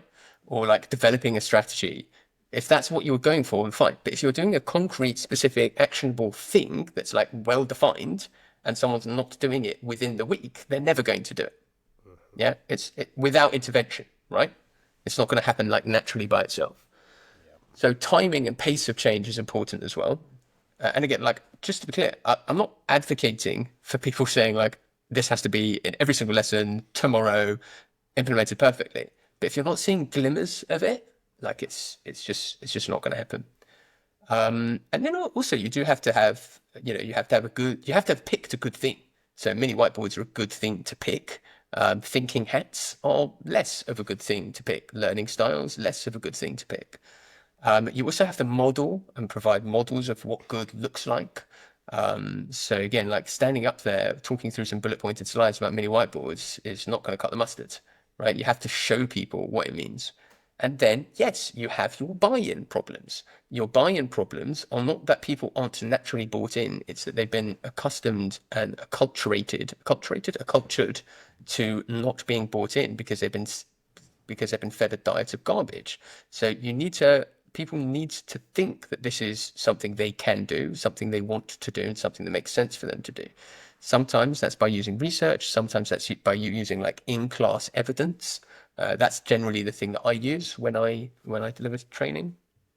Sometimes it's by reference to a person. So some people will look at a quote by Dylan Wiliam and say, Dylan Wiliam, who said the mini whiteboard is the greatest educational tool since the invention of the slate. And they'll say, yeah, that's true. I'll do that. Dylan says it, I'll go for it. Other people won't. I once got asked by a school to launch their behavior policy. They were like, we think it will be better coming from you. And I'm like, I was like, no. They're like, but we'll pay you. I was like, still no. It's just not. It's not a great way to execute CPD, but like that's what they asked for. Their answer was no. I don't know, maybe they found some other guy to do it, but it certainly wasn't me. But the idea is that like there are lots and lots of parameters and things that have to go right. There also, and this is the hardest one to do, I can't remember if we spoke about this last time, but there has to be an element of challenge there. Mm-hmm. People aren't good at hearing feedback. And again, consider myself, I am a person, right? I consider myself within this bracket. It took a long time for my line manager, not a long time. I mean, he was pretty vicious with it, but it didn't, he had to break my ego, right? And he did it calmly, delicately, politely, supportively, professionally, all of those things. But like, it had to happen, because if that doesn't happen, you can't hear feedback. Because if you're constantly thinking, when people sit there and they say, oh, well, we already do that, of course, right? That's death for your CPD, because that person is bought in. They agree with you. They're like, yeah, obviously name it, end questioning is important. We do that, right? So what's the point in me saying it then? Is anything going to change? So what I have to do is find some way of pointing at a person. And again, I'm not saying that this is the way they do it, but pointing at a person and saying, no, you don't. But if you don't do that, they can't take it in. They can't change that. Again, like we're talking about people, we're talking about population. So some will just hear it and be like, yes, that's the thing. But a good chunk of people just go, oh, okay, well, I kind of do that already. So that has to be there. You have to challenge any preconceptions around that wouldn't work here. So when people say, a great idea, but like, no. Like, oh, you talked to me about mini whiteboards. Well, our children won't behave. Yeah. Or our children won't write anything on the boards type thing. So you have to challenge things like that as well. So again, like there's a lot that very clearly, yeah, I'm in September, I'm doing 3 insets, right? I believe that it is possible to get it to work as a model, but there's a lot that has to go right before it will work. Interesting. Just 2 more things on that. One, a reflection. You've touched upon this, but just to make it explicit, I think if that one-off inset or whatever we call it doesn't have some form of implementation planning in there, particularly if, to go back to your point that you want them to the inset's on Monday and you want them to use it on Tuesday, if you've not built in time for them to think, okay, what lesson am I teaching tomorrow morning, period 2 or whatever, what's my mini whiteboard work going to look like in that lesson? At what part of the lesson am I going to use it? What am I going to ask the kids to write? How am I going to ask them to set it out? If they're not have the opportunity to do that thinking in the inset and potentially discuss it, maybe rehearsal. I know we've had discussions about rehearsal in the past. But if you haven't built in that implementation planning, the chance of it being implemented just absolutely plummets. Would you agree on that one? No, 100%. Yeah, I missed it off the list. I got carried away with the other 17 things. That's critical. I guess another one to add would be departmental specificity as well. Like, how are the PE department going to do mini whiteboards? Yeah. Right. So that, like, because obviously the way they're going to do it is different to the way that the science department are going to do it. So if those things have been considered, but I'll give you an example. There's a school that I've worked with a few times. They want me to do the big inset about mini whiteboards, but I already visited. I already explained to them. We already went through a whole load of lessons, loads of observations, discussed why mini whiteboards were the solution to the problems they were having, upskilled a whole load of middle and senior leadership team on that process, delivered a session after school to middle and senior leadership and spoke about how to roll it out. They then purchased a set of mini whiteboards in a box for every single member of staff in the school. They then went out to a small group of staff of about 20 people and gave them their mini whiteboards and said, we'd like you to trial this over the next couple of weeks. They gave them a webinar that are done on mini whiteboards so that they could kind of get themselves up to speed as well. And then by the time I come in to do the big inset about mini whiteboards, half the school already get it. Half the school are already kind of on board, and it's a school that's planned. It's a school that's got strategy, and they've already thought through, right, this is the milestone.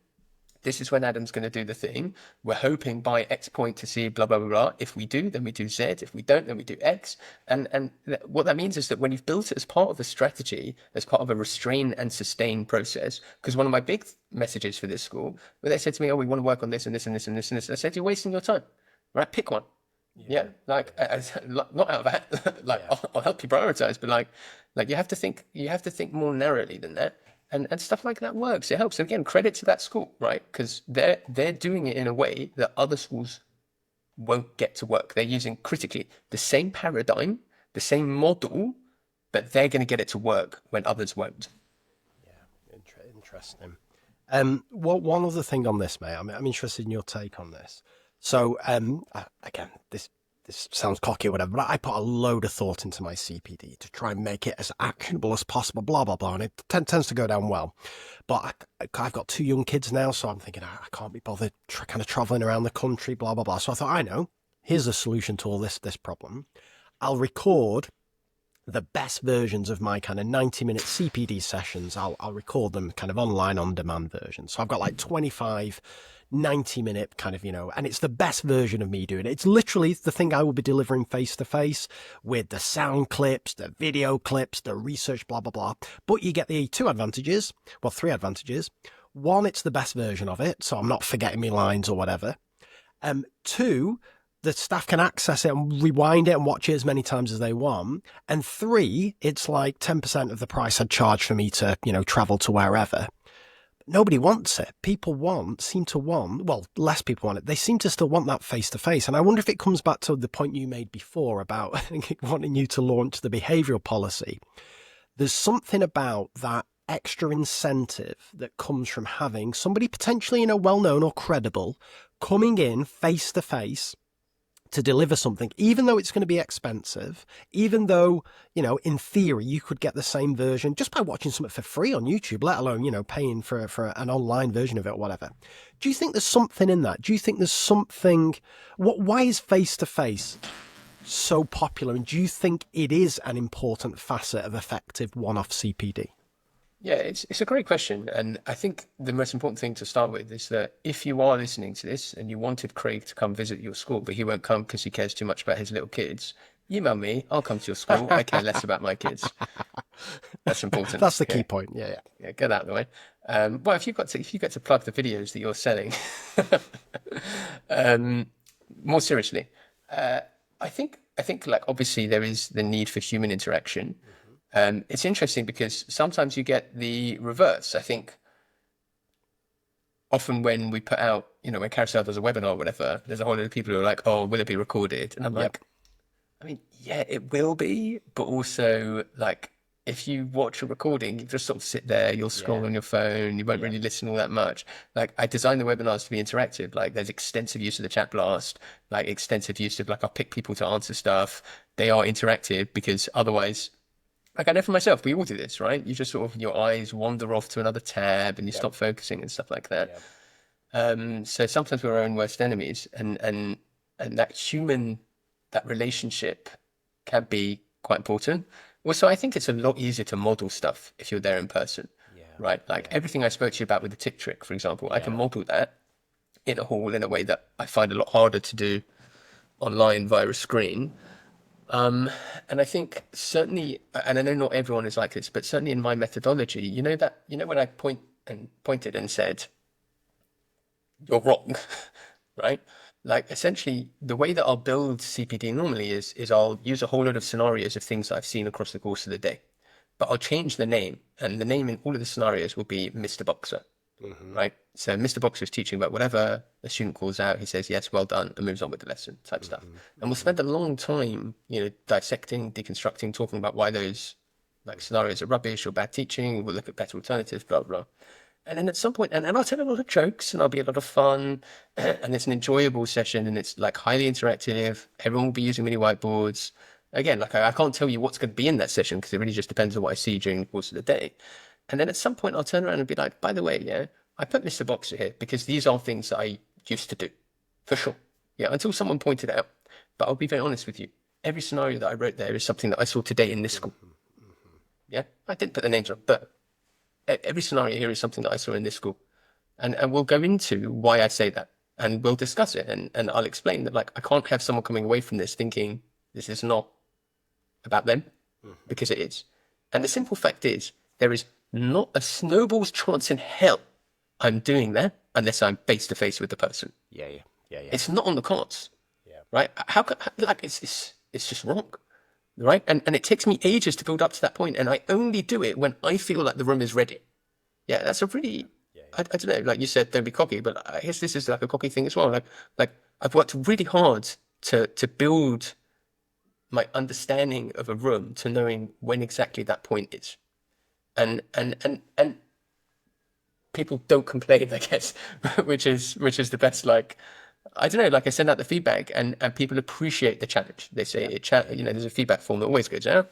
People appreciate the challenge. Like professionally, that's an okay thing to do. But if you're going to do that via an asynchronous video, it's just, it's game over. It's not going to land. Interesting. Final point on this. I'm interested in your take on this as well, mate. So I was doing these talks in Australia with Ollie Lovell, and it's the first time I'd seen him do CPD live, and we kind of planned it together, and it was really interesting. I absolutely loved it. He did something at the start of the day that I don't do, but I do now, and I thought it was really, really smart, and I'm just interested in your take on this. So he had a thing at the start of the day where he set expectations for the day. And he said things like it's going to be quite challenging and you're going to have opportunities to kind of talk to each other. There might be a bit of cold call involved. So he set expectations about how the participants were expected to participate throughout the day, which was good.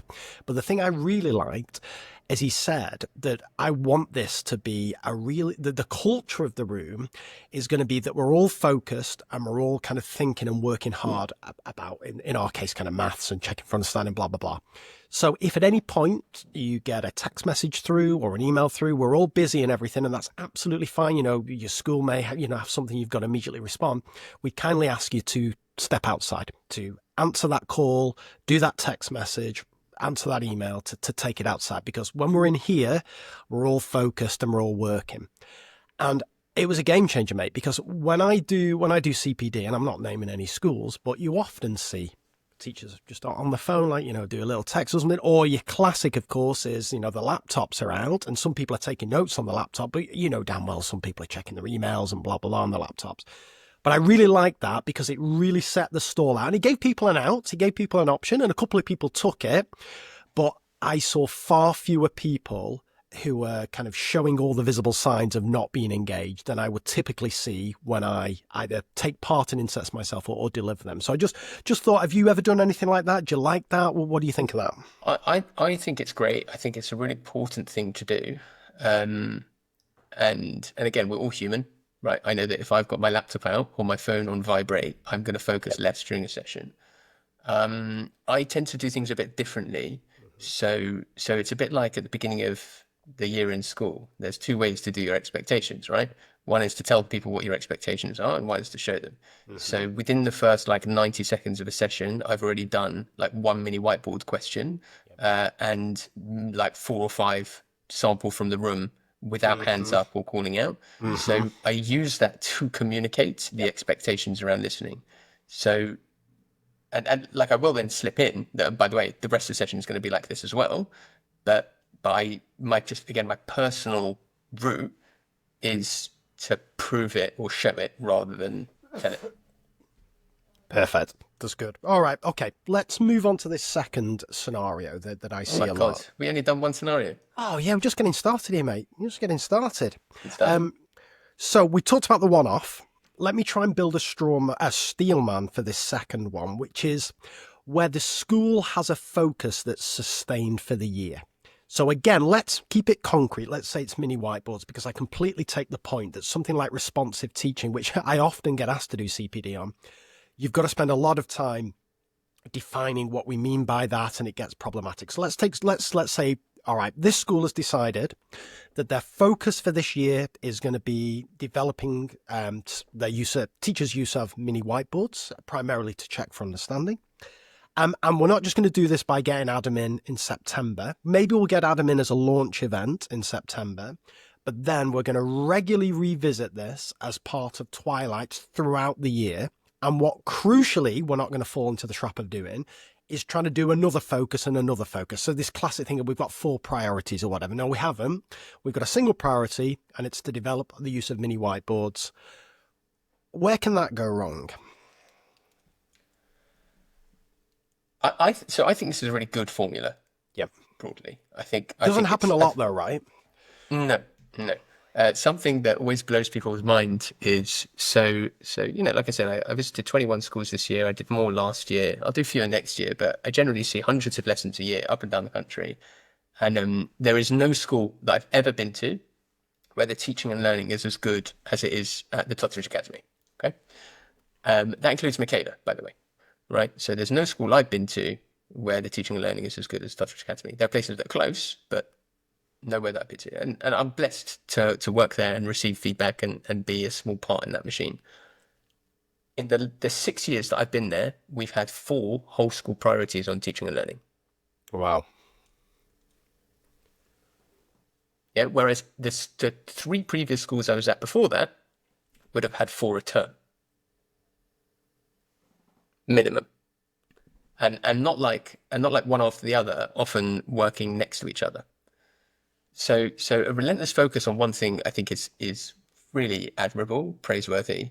I think next year we don't actually have a whole school focus because we pick the whole school focus based on something that we think the whole school could focus on and be meaningful. And whereas in the past we might have been in a lot of lessons and noticed that there was an element of check for understanding missing or whatever, we haven't spotted that this year. That's not to say that individual teachers can't improve, definitely, right? And it might be that there's one whole school thing, and individual teachers might have 2 or 3 things that they're working on, or a department might have 2 or 3 things. But as a whole school, no. So a relentless focus on restrain and sustain. Yep. There's that phrase again. I should trademark that. It's good. Yeah, it's up there with Tick Trick. It's good. Do you know what the problem is? You're now going to get invited to America or somewhere exotic, and you're going to be giving loads of talks, and people are going to be coming up to you and go, "That is the best thing I've ever heard." Yeah, that's it. Yeah, it really is. I'm really proud of it. So I like restrain and sustain. So yeah, I think it's a really good approach. Where it could fall down is similar to the first one, making sure it's not concrete enough and all of that stuff. Yeah. I think the sustain aspect is really important too, like thinking about who is doing the sustaining, right? Like for example, a senior leadership team across the course of 2 weeks could observe every member of the school, right? For 2 or 3 minutes. Mm-hmm. Yeah, most senior leadership teams could achieve that. Mm-hmm. Not every, but most senior leadership teams could achieve that. But that's not sustainable. And it's also not really what you want. You don't want someone just coming in for 3 minutes and then vanishing and going somewhere else for 3 minutes. Yeah. So it's good for initial, okay, are the mini whiteboards in play? Yes or no? Great. And it might even be good for, right, are they using hover and show? But it's probably not good for, are they using Tick Trick? It's probably not good for, are they coming back to things that students got wrong? Are they reteaching or just plowing on regardless, right? And for that, you then need to distribute the sustain. So who's doing that? Is it your heads of department? Is it your lead practitioners? Who is it? So that's really, really important because, again, a lot of schools fall down on this. I speak to a lot of heads of department and they will say to me, oh, I'd love to, observe more lessons. I just don't have the time. And I'm like, okay, well, we need to find you the time. I can't do that, right? Senior leadership need to help you prioritize and delete some things from your list and change your timetable so that you've got the time. Because otherwise, I can give you ideas and advice, but fundamentally, I'm not your line manager. I can't do that. So that distribution is really important. And then and that's when it becomes departmentally different as well. What exactly does it look like in maths versus science? When you do the Tick Trick in maths, do you do it in the book or do you do it on the whiteboard? It's not for me to say, right? It's for you to come to a decision and then for me to hold you to that decision, right? If you've said to me in the maths department, we do it on books, then if I go into a lesson, that's what I want to see, right? If something obviously isn't working, then I provide you a challenge, but it's not my job to tell you what you should do, other than kind of parameters. So you then get that. You will then also very quickly get like skill spread. So some teachers will pick it up really quickly and do it fine, and others won't. And the sustain element, you need to pick in your head, like, when's the point at which we move off this as a whole school thing and keep it as an individual thing, right? Because otherwise, like, you'll have one of your teachers who has absolutely mastered mini whiteboards within 3 weeks, and like, it just like, what are they going to do for the remaining 8 months if sit through all of these sessions again? So you need to find the way, and again, that's difficult. Some schools might decide, don't care, that's happening anyway. At TTA, every year, inset, we have the same inset. Every year since I've started. Yeah, every year since I've started. About the 4 questioning strategies that we use in TTA. And I sit there every single year, and you know what? I learned something. For me, it's not brand new. It's a refresher, but there's always a little bit here and there that I can pick up. And even if there wasn't, and I'll be perfectly honest, even if there wasn't, I'd do it anyway, because we do this together. But if you don't have that culture, you can't do that. So there are things that can go wrong, right? There's always going to be things that can go wrong, and I would suggest that those for me are the big ones. Perfect. One more thing on this second scenario where we've got this kind of restrained and sustained focus throughout the year. Just talk specifically about what those follow-up sessions might look like. And I'm particularly interested, I saw in one school, and I thought this was nice, but I could see this backfiring, is they got the whole staff back together for like the second session. And again, we've got potential problems there because, as you've said, some staff are going to be at different points in the development of, let's say, mini whiteboard use. But what they did is they showed examples and non-examples. So they'd been round kind of, filming. They had a pretty open door culture. Filming lessons was pretty standard. It wasn't like the big thing it is in some schools. So they were able to say, look, here's some really good examples of mini whiteboard use that we've seen. Here's some examples that, perhaps, let's watch them, let's discuss them. And of course, this wasn't a surprise to the staff. They'd cleared this with the staff in advance. And what they've been quite strategic about is they'd chosen quite experienced, what I would say quite influential members of staff, which I always think is quite a nice thing to do. So a couple of the members of the senior leadership team were on there as the kind of non-examples of whiteboard use. Do you think that's a kind of good practice if you're going to bring everyone back together for the follow-up sessions throughout the year? Or do you prefer the kind of the break-off groups? Do you think it only makes sense for the launch event to keep everyone together? I think part of what we spoke about before is that the reason why the launch event and everyone in the room together is that we do this together, and like there's a strong cultural aspect and the idea that we're a school rather than a silo of individual teachers. I think that's really important culturally. I think if I were to do something like that, and that is what we do, we always start every session with a do now. So people will come in and answer some questions based on the last one. The do now then opens up for discussion and review, and we then use scenarios. If I were launching filming and pictures and stuff like that, I would 100% use senior members of staff. And not just that, I would invite them to deconstruct it first. So I play the video, I ask people maybe in pairs or in a group or on a mini whiteboard to write some what went well, some EBIs, and then the first person that I will ask to give feedback on it is that person. For sure. But you have to like consciously and strategically build a culture where stuff like that works and it's okay. And it starts from the top, right? So like at our place, if someone comes to observe somebody else, and we have open door policy, we've done 2,000 drop-ins this year. If someone comes and observes just anyone, they're expected to deliver feedback. And it doesn't matter if they're a trainee who's just been to observe the principal, they're expected to deliver feedback. If someone comes to my lesson, and they don't find me for feedback, I will go and find them and ask them for feedback. And if it happens, if a trainee, certainly at the beginning of the year, if a trainee observes me, they're like, I don't know what to say to you, I will tell them. I would say, these are the things that I could have done better on. Those are the kind of things you can give me feedback on, and I'll explain why those are good things to give feedback on. Because I'm trying, there's that phrase, culture eats strategy for breakfast. Do you know that one? Yeah. Yes. So I always argue with my boss about it because he uses it the whole time. And I'm like, I think it's stupid because you can strategize for culture, right? Right, okay. Yep. So it might be that once you've got a culture up and running, it's it's more important or more fundamental or more resilient than strategy. But like culture doesn't come out of nowhere. Culture is consciously and deliberately built. And if a school is making those steps, then for me, that's the preferred model too. Like you just said, I think it's a great model. Perfect. Right. Third one is a biggie, Adam.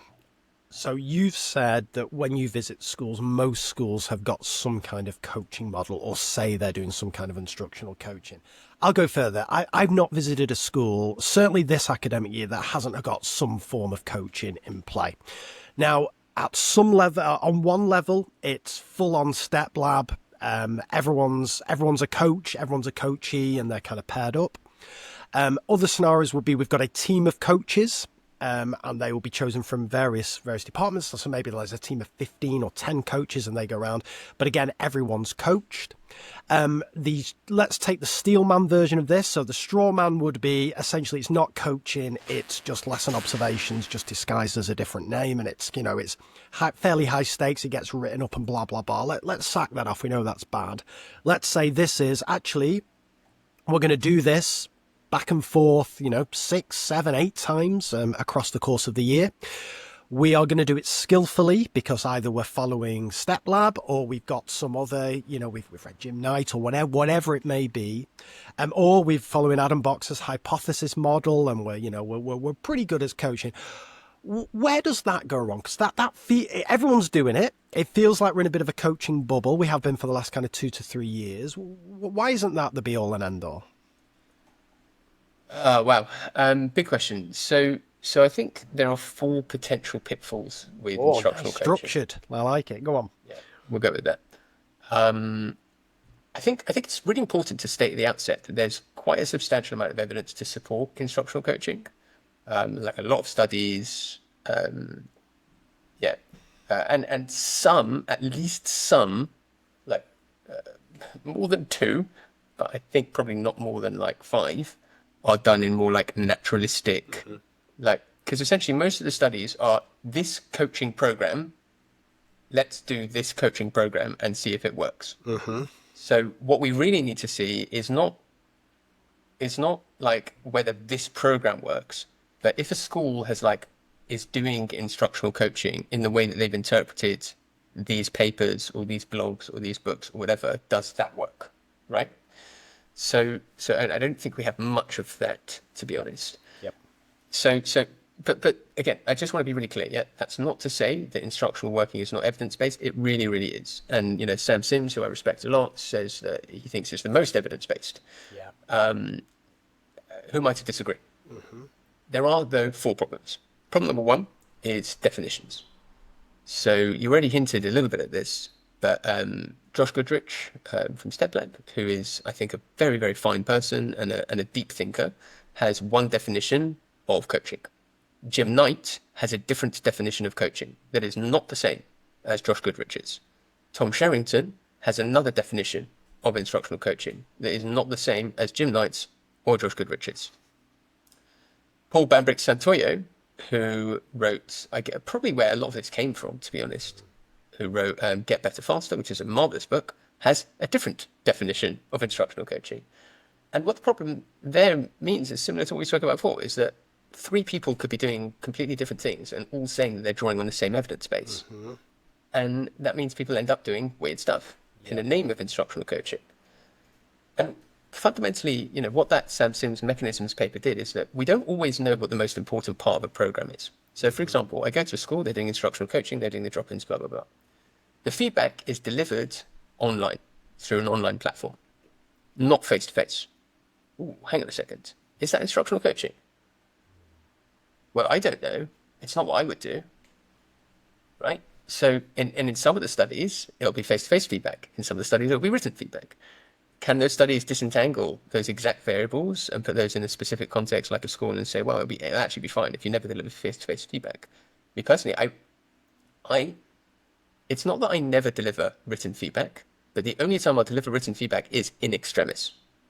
And even then, let's say I've observed someone, I'm in school Tuesday, Wednesday, Thursday. Let's say I've observed someone on Wednesday. I'll ordinarily want to see them to give feedback by Wednesday afternoon or by Thursday afternoon at the latest, because that's when I'm clocking out. Let's say for whatever reason I haven't managed to see them, they got ill, or literally they were just stacked, or I was stacked, whatever. I will email them. I'll say, I will apologize. I will say, I'm so sorry. I didn't manage to get the chance to give you feedback. I'd love to give you feedback in person, but it won't be till next week. If you'd like it sooner than that, here's my WhatsApp. Please send me a message and I'll send you a voice note at least. Because like the way you give feedback is a personal thing, right? So is that a definitional characteristic? Don't know. So problem number one is that you've got 1 million schools and 1,000,001 definitions of instructional coaching. All of them are saying that they are based on the same one source of evidence. So this is a problem. And we've spoken about problems with definitions all day today, okay? Right. Problem number two is the psychology involved. So giving feedback is a very, very personal thing. And it relates exactly to what I said before. And it's a skill. It's a skill, and it's not an easy thing to do. And again, I'm so blessed that I've been taught how to give feedback in a way that goes beyond like feedback sandwich or whatever. It's like, but like really emphasizes the personal aspect. Like, what feedback is this person ready to hear right now? Okay. A lot of the instructional coaching training focuses on like constructing the action step or the modeling or the rehearsal or whatever it is. And I'm like, but how do you talk to a person? How do you sit opposite someone who's terrified, who thinks they're being judged, and help them? How do you show vulnerability, right? Like, one of the most important parts of the way, I said to you before that I put all these scenarios with my name on them, and I say, this used to be me. That's really important. I show vulnerability. Like, it's not a lie. It's 100% true. But I have to, if I'm going to give people feedback, I have to show that I can take it too. So all of those things are psychologically difficult. Schools then make it even worse, because one of the models that you mentioned is they'll take their, let's say they've got 90 staff, they'll take 30 of them off to go and train to be coaches. Yep. And I was at school where they said they'd done that, and I said, and how did it land? They were like, well, actually, we've got a really positive culture, but it didn't land very well at all. And I was like, are you surprised at that? They were like, yeah, because we've got a really good culture. I was like, you shouldn't be, right? Like, if you say to me, we've sent a third of the staff off to be coached, not you, by the way, you're going to be coached. Like, I hear I'm incompetent. Like, what am I on a plan? Like, what's going on here? Is this a support plan? Like, I don't understand. Why am I being coached? And say, oh, no, don't worry. Yeah, it's good for everyone, right? Regardless of starting points. That's not what it's about. It's just about everyone getting better at teaching. That's not what I hear. What I hear is that I'm shit at my job. And so obviously that doesn't land well. Because by definition, well, not by definition, because nobody knows the definition, but in most people's definition of instructional coaching, there is a power dynamic, right? One person is the coach. One person is being coached, right? Any other way, and I think it's probably the only part of coaching that everyone agrees on, that one person is a coach and the other person is being coached. Right now, of course, then people would disagree about how directive the coach should be and blah, blah, blah. But fundamentally, one person is the coach, one person is the coached. And the coach is the expert, and the coached is not the expert. And if you have not set your school up to deal with that power dynamic, if you have not set your staff up to deal with that power dynamic, you're fucked, right? Like, sorry for the French, but like, I can't think of any other way to do it. Like, it's just a recipe for pissing people off. Like, no question. It's a recipe for destroying morale, for making people upset and building a toxic workplace. And again, like, I just want to be clear. That's not to say you can't mitigate these things, but it seems to me like an obvious problem that is not an easy one to deal with. So how many problems was that? So problem one was definitions. Problem two was psychology. Problem three is cost. Okay, so I think, again, what people don't realize about the cost of instructional coaching is not the training, or if you use an online platform, it's the time. So like, for example, this school where they did the written feedback, it's because they're not taking teachers off timetable to go and observe, because they can't afford that. Because the way that funding in schools work is for teachers to teach. Okay, but if you want someone to observe, well, they have to go and observe. Maybe that's 20 minutes. They then have to give feedback, which could be 20 minutes to 40 minutes. Now, let's say you're doing that for a third of your staff as the coaches. Well, so each one is observing 2 people, which means realistically, you've got to find them an extra 2 hours a week. Yeah, like we're not talking about hundreds of pounds. We're not talking about thousands of pounds. We are talking hundreds of thousands of pounds. because 83% or whatever of a typical school's budget is spent on staff. And essentially what you're doing is for every single one of those staff, you're reducing their contact time by 5%. So, or at least. So where are you going to get the extra funds to bring in new teachers so that the children then have a full timetable? So that's cost. That's a purely, again, if the government turned around tomorrow and said, £1 million extra of the pounds for every school to do instructional coaching, that would be solved, right? But we don't have that. And also, if we said every school is going to get £1 million of the pounds to spend on something, would we spend it on instructional coaching? Yeah. So that's a live question that's really important as well. You then have your final problem. And for me, this is the most important problem. And again, I showed some vulnerability when I explained this to people. I showed people a video of me teaching, okay? And I give my students an instruction to get their mini whiteboards. And I tell them quietly, please get your mini whiteboards. And a couple of students start talking and I shut them down. And I ask people to give me feedback because there's a problem here. I've given them an instruction and a couple of my students start talking. I don't work in one of these zero tolerance, no excuses schools. So it's not to criticize those schools. It's just simply to say that I don't, right? So what I don't want is for a couple of kids to start talking. So what is it about my instructions that lead to those students talking? And always people say to me two things. No, normally one thing, right? So some people are like, I'm not actually sure. Some people say, you said to them quietly when you should have said silently. I say, don't agree.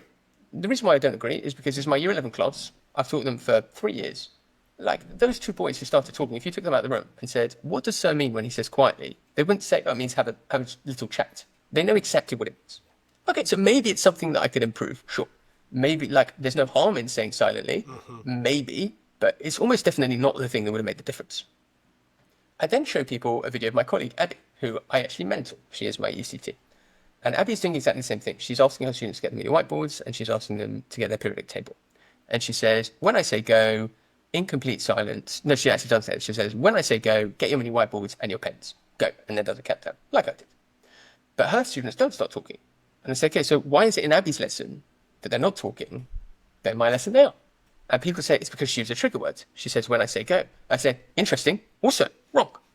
Abby uses a trigger because she's giving them 2 instructions. She wants them to get their mini whiteboards and their periodic table. Did you spot that, by the way? It's subtle, right? This is the point. She asks them to get their mini whiteboards and their periodic table, okay? So if she says, get your mini whiteboards and your periodic table, by the time the students are getting the mini whiteboards out, by the time they hear mini whiteboards, they start getting it out and there's clattering and they can't hear the next instruction and half the class won't have their periodic table. So because she's giving 2 instructions, she has to say, what we call anticipate triggers. She says, when I say go, get your mini whiteboard and periodic table, go. But I didn't need to do that because I was only asking them to mini whiteboards, right? If I had done that, it would have been weird. Like, when I say go, get your mini whiteboards, go. Like, it's ridiculous, right? Like, just say, get your mini whiteboards. So people can't give me good feedback on that. I then say, okay, now watch Abby back again and watch her body language. And when you watch Abby's video, she gives the instruction, when I say go, blah, blah, blah, and she basically stops herself dead. She says, go, and she just stares around the room. She keeps her body up, she's facing the room, she's looking around the room, her head is high, her neck is craning around the room, and she's just looking and looking and looking and looking and looking. I say, okay, good. Now watch me. And when you watch me, I go, get the mini whiteboards, in complete silence, get the mini whiteboards, go, or whatever it was. And then I start going to my laptop and I start moving to the next screen because I was moving from a do now to my notebook or whatever it was. And I then look up and I see these 2 kids talking. I said, that's the problem. That's the problem. They could see the second you take your eye off a class and the second they can see that you've taken your eye off them, they stop. But this is the thing. I've shown that video to hundreds of people. How many of them have spotted that first time round? 5. 5. Yeah. And like, so what? We're asking people to be coaches, but they don't have, and some of them do, right? But if you don't have a perfect view or a very strong view of teaching and learning, every question you've asked me today, I'm not bragging here, I'm blessed, I'm lucky, I can talk to think like this. Every question you've asked me, I've given you a strong, clear, frame-by-frame answer. The analogy that I like to use here is my dad's a radiologist, my old man, he's a radiologist. And you know, like an x-ray of a chest, right, of like ribs or whatever, it's pretty easy to interpret. Anyone can look at it and be like, okay, there's ribs, fine. And that's because you look at it from the front and the bits in it are recognizable, like ribs. Everyone can see ribs. Everyone knows what a skeleton looks like. Okay, so his job is to do more sophisticated stuff, but by and large, people can look at an X-ray. You could point at a rib that's broken and be like, yeah, that's broken. But have you ever seen a CT scan? Okay, so CT scans look like grey mush. Yeah. And I'd encourage people to like just Google CT scan, right? It just looks like grey mush. And they're a lot harder to interpret. And the reason for that is because they're not from the front, they're from the top. So whereas an X-ray is like a picture of the front of your body, or like the picture is taken from the front, CT scan is taken from like the top down. So it's like if I could take off half of my head, the top half of my head, not like vertically, but like horizontally, and look at my brain from above, what would it look like? And then you go down the body in 5mm slices, looking at that 5mm slice, 5mm slice. My dad, for every single 5mm slice in any human being on this planet, young, old, male, female, Caucasian, black, Hispanic, whatever, whoever they are, pre-existing conditions, doesn't matter, right? My dad can look at a 5mm slice and say whether it's right or wrong, and say, what should I expect to see here, and what do I not see here? And so you need to be, if you're going to observe lessons, you need to be able to do that as well. You need to be able to say, okay, 5mm slices in this lesson, from any angle, from any position in the classroom, whatever it is the teacher's trying to do, what am I hoping to see? What should I be looking at? And what will I see? What won't I see? What are the effects if I do see that or don't see that? And if you can't do that, you can't coach. You can't coach. And this is the thing. I think lots of people can't do that. I don't know how many, but I think lots can't. And I certainly think a lot of people who are coaching can't do that. And again, like obviously within that scale, there's going to be like grades. There are better radiologists and worse radiologists. But if you're not fundamentally a good radiologist, you can't coach. Can you train people to coach? Yeah. Yeah, that's what we're doing in this podcast, right? Yeah, like everything that you've asked me up until this point, when I've said, when I use when, why, buy, for example, when I spoke in forensic detail about all the things with the mini whiteboards, when I spoke about commentating, right? Every single thing there is an element of coaching. And our assumption by doing this podcast is that your listeners can understand it. Yeah. Right? But if they're never exposed to it, if they never have the chance to practice it, if they never have a chance to consolidate it, then they won't. I learned all of that stuff. Right? Someone taught me. I'm blessed. But and therefore I consider it my job to teach others. Again, I'm trying to do this without sounding like you're cocky, but I'm just trying to speak truth. I'm just trying to speak plain, and be honest with people. And I think lots of people aren't at that place where they can go into basically any lesson and be like, okay, Adam took his eye off the ball there. I spotted it immediately, because anyone in my school, when they saw that video, would have known. Oh, what the hell are you doing? Even before the student started speaking, I could have paused it 4 seconds in. They would have said, your eyes are off, the student's going to start speaking.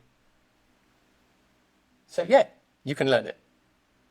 Let's dig a bit deeper into this. Fascinating, this, mate, by the way.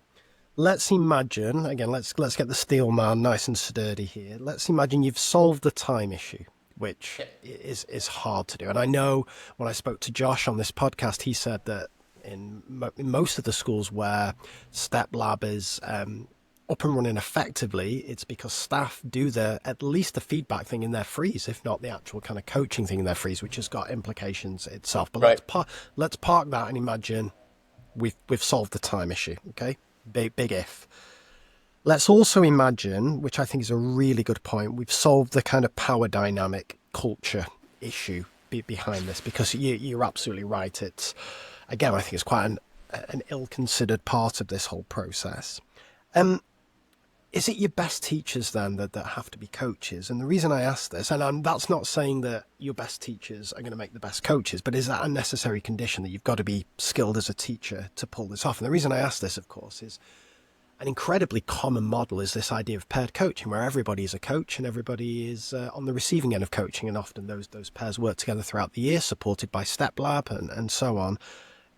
Can that work, or do you have to take essentially your elite teachers, assuming you've solved the culture issue? Is it your best teachers who you're going to train to be these effective coaches? So the word used was necessary condition. I think it's I think it's possible to be an incredible observer of learning without being an incredible teacher. Really? Yeah. Okay. So I think I'm better at observing than I am at teaching, Yeah, but you're right? good at teaching though, right? There's got to You be a don't know level. that. You don't know that, right? But I definitely think I'm better at observing than I am at teaching. And I know, like, we don't make summative judgments about who is better or worse at teaching, but some of my colleagues are like running rings around me. Okay, I'm okay with that. I work hard. I have a philosophy of Kaizen, of always trying to improve in the classroom, and I'm grateful to be with people who are setting the pace. Okay, but there aren't, you know, there aren't many people in the school who are better than me at observing. Right? There are people, but not many, and certainly across the country, you know, like, this is my job, right? People are, it's my job to be paid to train others in how to observe lessons. Okay? I have to be good at observing. It is my job description. So I think it is at least theoretically possible that it's not a necessary condition. However, that's theory. In practice, I'd be amazed if there was anyone who was actually really skilled at observing that also couldn't and doesn't do it in the classroom, Yeah. like, quite regularly. I think that's really important. I imagine, like, the Venn diagram is a circle type thing, Yeah.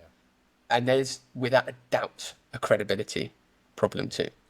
There are some people, again, not at TTA, but there are some people who in my head, I wasn't doing this, but in my head, I was laughing in their face when they were giving me feedback.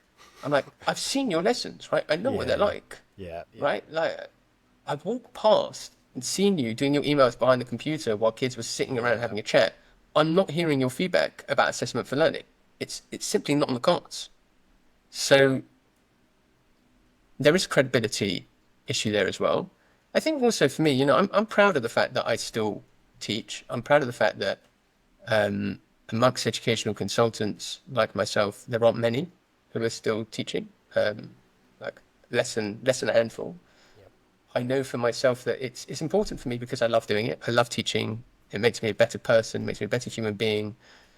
I know that I'm having an impact in the classroom when I don't know if I'm having an impact out of the classroom. That's really important to me as well. But also, I feel flabby when I've not been teaching. I don't feel sharp. I don't feel on my toes. I don't feel match fit. And like the tick trick, where do you think the tick trick came from? It came from my classroom. Yeah, it's one of the only strategies that I've actually come up with myself. Yeah, the others, I just nick them from other people, repackage them, maybe make them a bit cleaner here or there. But like the tick trick I came up with myself because it was a problem that I was having in my lessons. Yep. And like that wouldn't exist if I wasn't teaching. My colleague, Tom, he just invented a new way to do a lesson start. I spent 5 years of my life dedicated to lesson starts, and he just invented a new way to do it. And it's genius. Yeah. And we worked really hard on tweaking it, making sure it was perfect and implementable and stuff like that. I don't know. I wouldn't know what that was if I wasn't in the classroom. And I think what that means is that it might not necessarily be the case that you need to be a great teacher to be a great observer. But I think like the Venn diagram is almost a circle, and there's such a credibility issue, and there's so many things that are just wrapped up in like what it means to understand classrooms that I don't see how it can be any other way. And like the idea of just everyone in the school working in pairs, it's not quite the blind leading the blind because people are professionals and there is also support and guidance for them. But to me, it just doesn't strike me as an efficient or effective way of doing it. It strikes me as an efficient, effective way of putting people in pairs to have a nice chat and to feel good about the program, but to not necessarily actually improve at all as a teacher. Yeah, I think I agree. Just to push you a little bit further on this, let's imagine then that we're really trying to make this coaching model work, right? Whatever we define it to be, which is part of the issue. A post you wrote, probably a good couple of years ago now, but I really enjoyed, was one where you were not observing a science lesson. I think it was a DT lesson, maybe.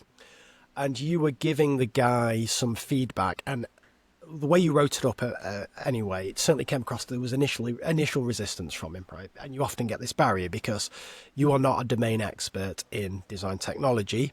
So that's always going to be not for every teacher, but it's going to be a barrier for a significant number of teachers. And it was really interesting the way you wrote it up. I don't know if you remember this post, but how you explained how you managed to kind of get around that barrier to get him to reflect on an aspect of his lesson that could have been more effective.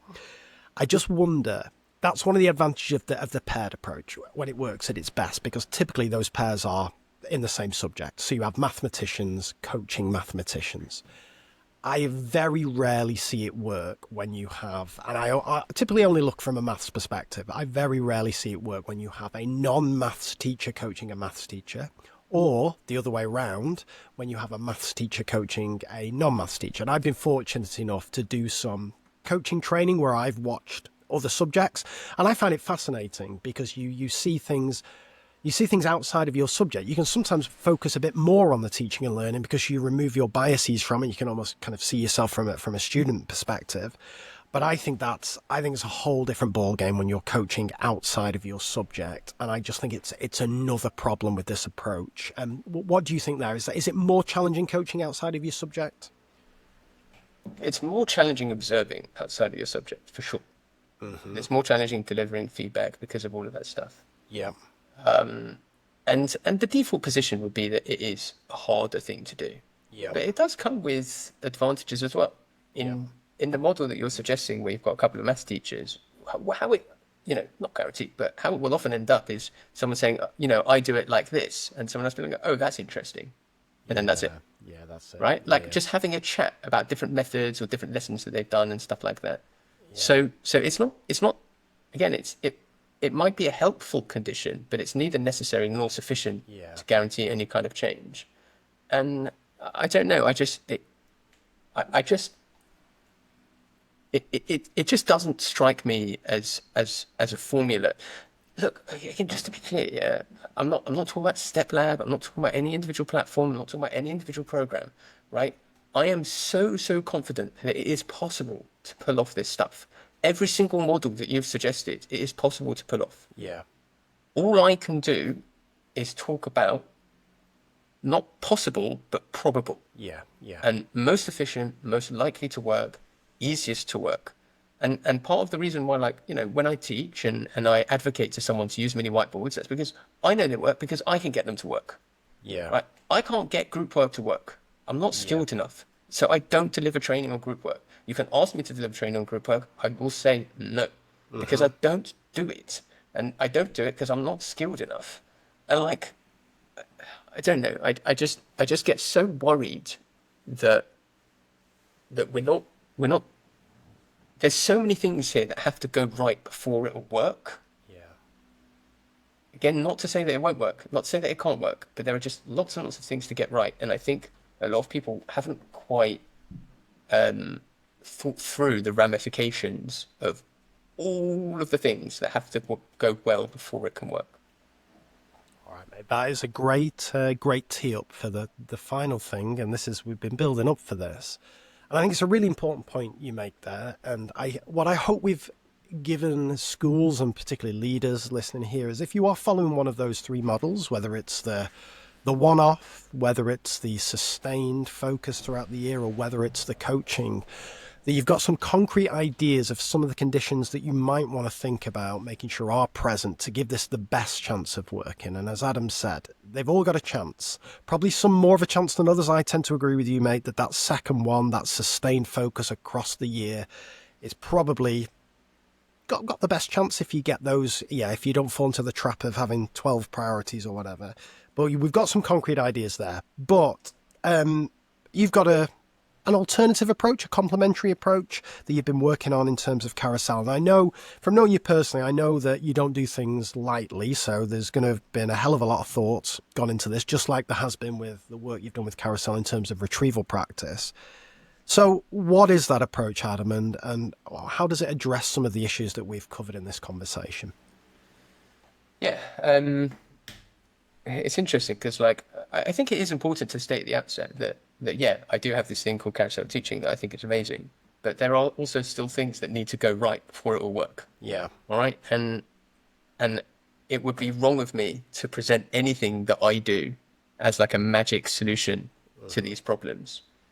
But it has been built in light of the problems, right? That is, I think, the right place to start from. And I started thinking about this, 2 years ago, when at TTA I started filming some of the teachers to just use at new staff induction and stuff like that. And essentially what we did is we filmed a bunch of lessons. So to build Carousel Teaching, we filmed a bunch of lessons. So we have 100-minute lessons, so 3 a day. So we did 3 filming days. We've got 900 minutes of footage. We used 4 cameras, 2 microphones, 2 professional cameramen. And we scrubbed the footage frame by frame to look for high impact strategies that the teachers at TTA were using.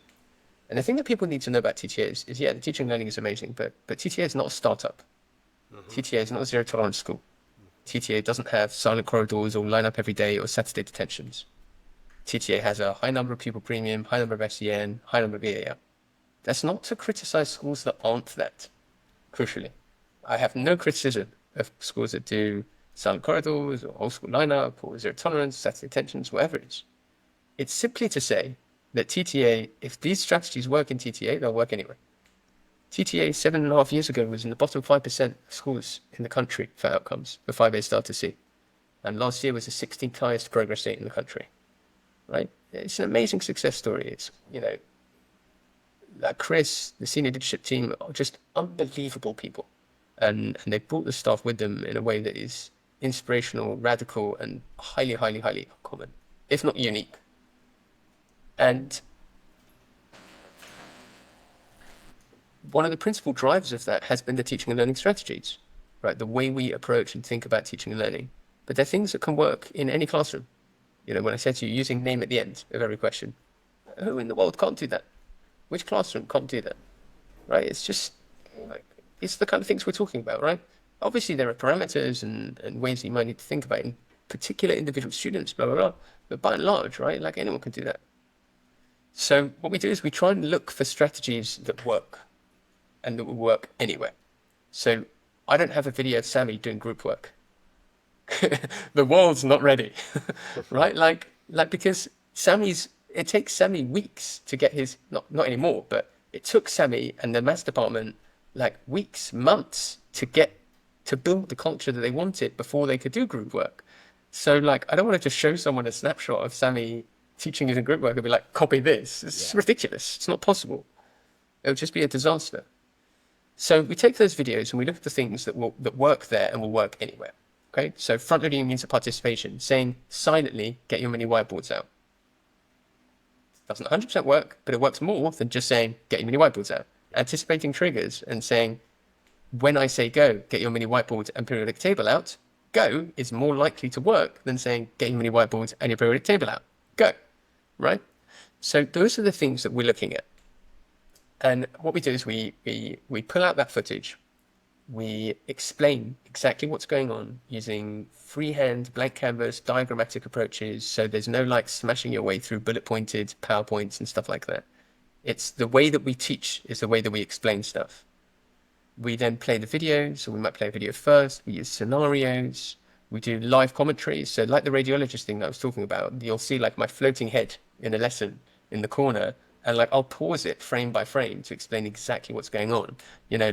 Like, why does Jack choose to stop the students coming into the room now? He's standing in his threshold. He wants to regulate the number of entrants, the number of students who are coming in at any one time. Okay, so he puts his hand in the doorway, but why did he pick this second to do that? Look, pull back. Watch what's happening with this student over there in the corner. That's why Jack chose this moment, right? Like all of that stuff. Followed by summary texts, these things called contextualizations, where we've tried to work through how their strategies might need to be adapted in individual schools. So like, for example, nomadic teachers, we have a solution, that kind of thing. And then quizzes, and the quizzes are hardcore, right? So when you do like safeguarding training at the beginning of the year, and the quizzes are just utter shit, right? It's not that. Yeah, every question is hard, right? Like every distractor is plausible. We do questions on video, so I'll play you a video and I say, right, what strategy did Abby use and why? or which of the below best represents Molly's approach to looping within the questioning sequence, type stuff. Like they're spicy, they're difficult, not in the sense that people get them wrong, but in the sense that people need to think about them. There's one I did, I showed someone in a demo recently. It's about like what you should do if students are coming into the room and they're noisy, right? And I gave 4 plausible options. 3 are wrong, 1 is right. And the senior leader that I was speaking to said he'd seen all 4 that day. Okay. Now for me, that's like the most vindicating thing ever, right? Because like the whole point is that they're things that happen in real schools, like in reality. And basically, we split it all into courses. So we deconstruct the whole thing. We build a sequence. So one is about questioning, one is about making whiteboards, one is about smashing a starter, one is about behavior, that kind of thing. And we make those courses available to people. We also we do the sustain element by adding a booster course. So every course has a booster, at least one. Okay, I'm hoping to build more than one over time, but there'll be at least one booster per course. So the idea is that you might do smashing a starter in September and then do the booster in December. So you're sustaining your practice. So similar videos, similar text, similar quizzes, that kind of thing. But for every course, we've also built like an inset version. So we work with senior leaders to say, right, well, this is the content. You've done this course, smashing your starter. Yeah. Now, how will you deliver that to your colleagues? And that will be those courses. It's the same ideas and same content, but they're like activities. So things that you might ask departments to do, things that within the session, or things that you might ask people to do before the next session. There's flexibility, so you can deliver one session in the hall, and then the next one people might do by themselves on the computer, etc., etc. So there's quite a bit of flexibility there. And what we've taken like a huge amount of time in is preparing leaders to deliver this inset training. So before every inset course, there's a substantial text about the pitfalls of CPD, similar to the ones we've spoken about, and then a quiz based on those pitfalls. So you're not allowed to deliver the CPD unless you really understand what makes for good CPD. And then the notes in the resources are like really voluminous. So like, for example, you might watch a video of Jack and doing his lesson start as part of one of the sessions. And I'm concerned that teachers will look at that and say, well, that won't work here. Right? Jack's students are calm and quiet and well behaved. That won't work here. So what I provide is 5 possible arguments for a senior leader to kind of not rebut that point, but to counter that point, and to talk them through. Okay, so let's say a member of your staff does say this. What are you going to say back? Here are some ideas. So we've tried to think through like every single possible angle so that the senior leaders have the chance to do it justice. And the best way that I think about it is that the senior leader who's in charge of this, whatever, has strengths and weaknesses. Their major strength is that they know their school, they know their classrooms, they know their teachers, and they have the physical capacity to go out into lessons, into corridors, into classrooms to see what's going on. Their weakness is time. They don't have any of it. Right? They're so pressured, they're so squeezed. I feel for them. There's a reason I'm not and will never be on senior leadership. Yeah, they're so pressed for time. I also have strengths and weaknesses. My great strength is time. I have the time, I have the resources, I have the capacity, I have the experience to be able to put this thing together. I've got the videos, I've got the texts, I've got the quizzes, I've got a team, all of that stuff. What I don't have, my weakness, is I don't know your school. I don't know your teachers, I don't know your classrooms, and even if I did, I wouldn't be able to get out there to go and see them in lessons. So let's pool our strengths. Let me give you this thing, teach you how to use it, and then you can spend your time focusing on not like the CPD angle is important, but not on like the preparation, resourcing side of things, but more on the delivery, implementation, and sustain side of things. And I think for me, that's a very powerful model. Now, obviously, there are things that can go wrong. We've spent the whole time talking about how CPD can go wrong. If schools don't sustain, right? If they just ask people to do supercharge your questioning and then there's no follow-up, they don't go out into lessons, it doesn't turn into policy. There's no accountability for people doing or not doing the courses. Or they do pick a mix. They say, just choose whatever you like, right? Like, it will work a bit here and there. And there'll be a few teachers who are like, oh my God, this is incredible. I'm now literally a better teacher, right? Like someone I sent them a video of something. He literally texted me the next day. He was like, I did it today. And it worked. Yeah, it was brilliant, right? So like, there will be some people who do that, but it will be less effective than if you do it at scale. So, as you have like a whole culture, as everyone working together, I'd still prefer you to do that than to do nothing, but it's not going to have the same impact. So it's our job to help, to support, to advise, and to guide, but it's their job to implement and to make it true and reality on the ground. Right. This is fascinating, mate. I've got three kind of clarification questions, and then a question that you can choose whether to avoid or dive straight in. Completely your choice. So, clarification. Am I right in saying then it's designed to be initially watched alone by somebody from the kind of senior leadership team, and then you then kind of almost give them the skills and the resources to then deliver a complimentary session? Would that be right? It's not the kind of thing where you just dive straight in, never having been seen before, with 200 people in a hall watching together. Would that be right? So if a school can choose one of two routes, they can either choose the individual route where a person just sits down, they open up the Smashing Your Starter course, they do the Smashing Your Starter course. Yeah. They will learn and they will be a better teacher by the end of it. Okay. Yeah. I back our content to help teachers get better at teaching. If a school decides for the inset version, they should very much no one should ever deliver CPD unless it's something that they know themselves really, really well. And that's a theme that we've spoken about quite a bit. I'm a gamer, and the phrase we use in gaming is "get good," right? So someone will post in like a Facebook group or Reddit forum or whatever, and they'll say, has anyone got any tips and tricks for beating Simon, who's the final boss in Expedition 33 Clair Obscure, the best game ever made? And the first response will be, get good. And what get good means is deliberately designed to be antagonistic, but what it means is that there aren't any shortcuts. There are no tips, there are no tricks. You just need to spend the time like grinding and getting good. And if a senior leader thinks that they can skip that step, well, on their head be it. But genuinely, to be honest, I don't know. If someone said to me, I'm going to deliver this CPD, but I'm not going to do the individual course first, I'd probably tell them not to. I'd probably say, don't buy it. Go somewhere else. Take money elsewhere. Okay, good. All right, so we've got the kind of desired use case. I like that. Again, just more clarification.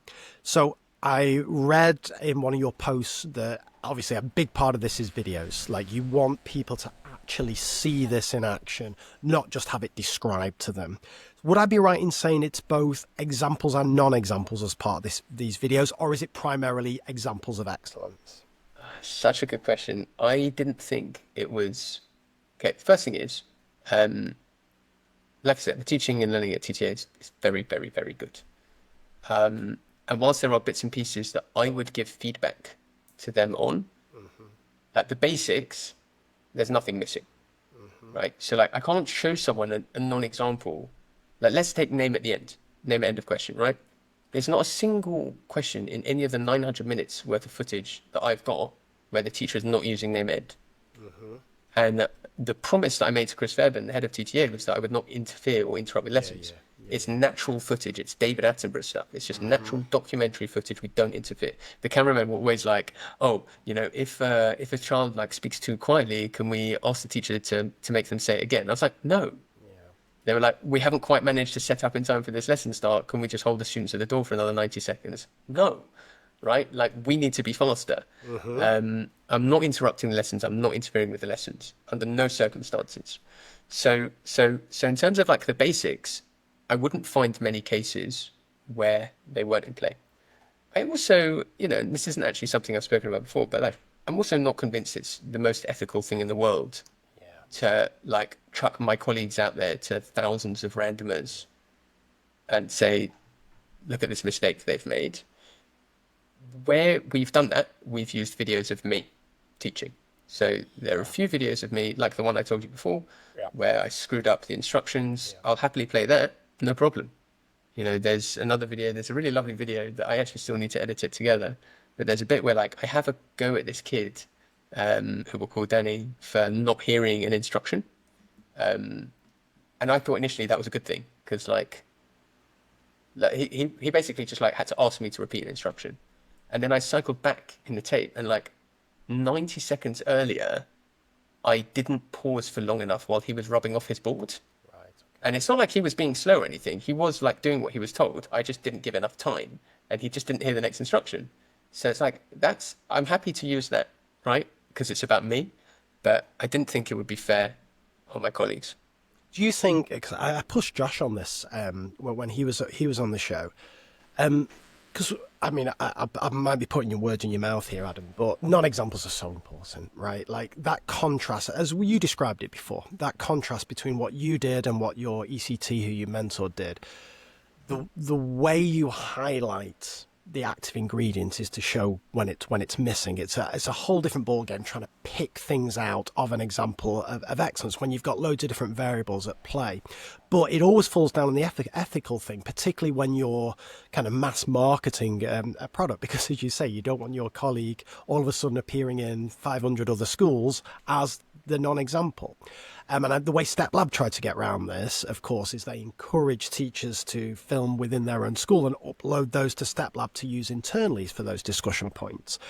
Is it a stumbling block? Is it that the ethics have outweighed the potential benefits, or do you think non-examples are overrated? No, I don't think they're overrated at all. So,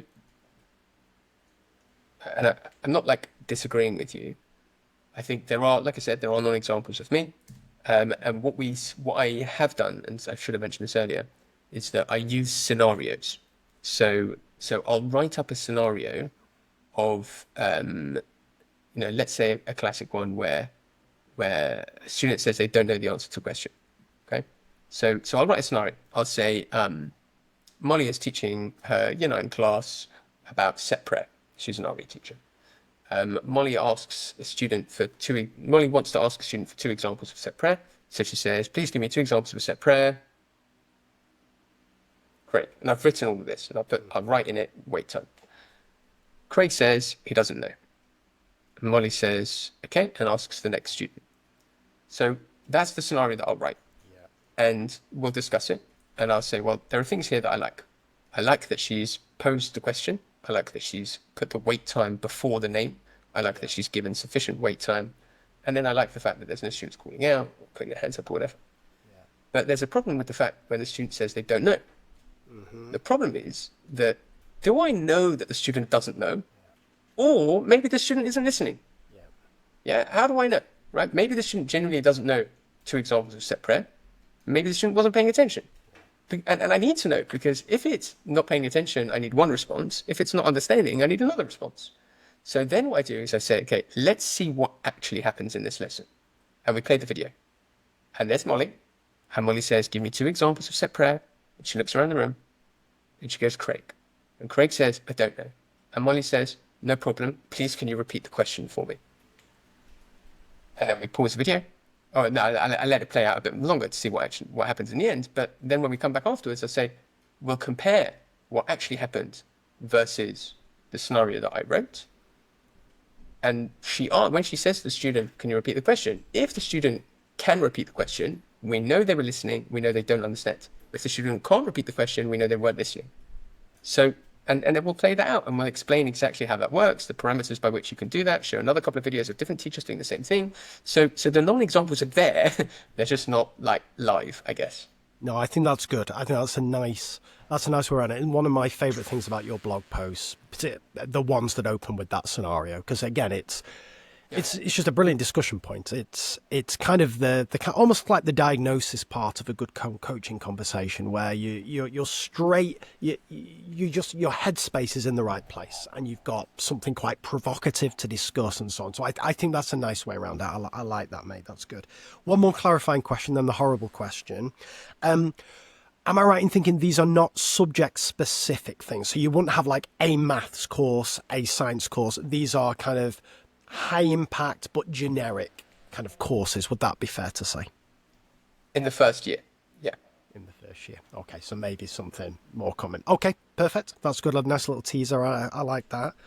Right, the horrible one, Adam. And again, feel free to completely swerve this, but we'll have head teachers listen to this. We'll have senior leaders listen to this. We'll have heads of department listening to this.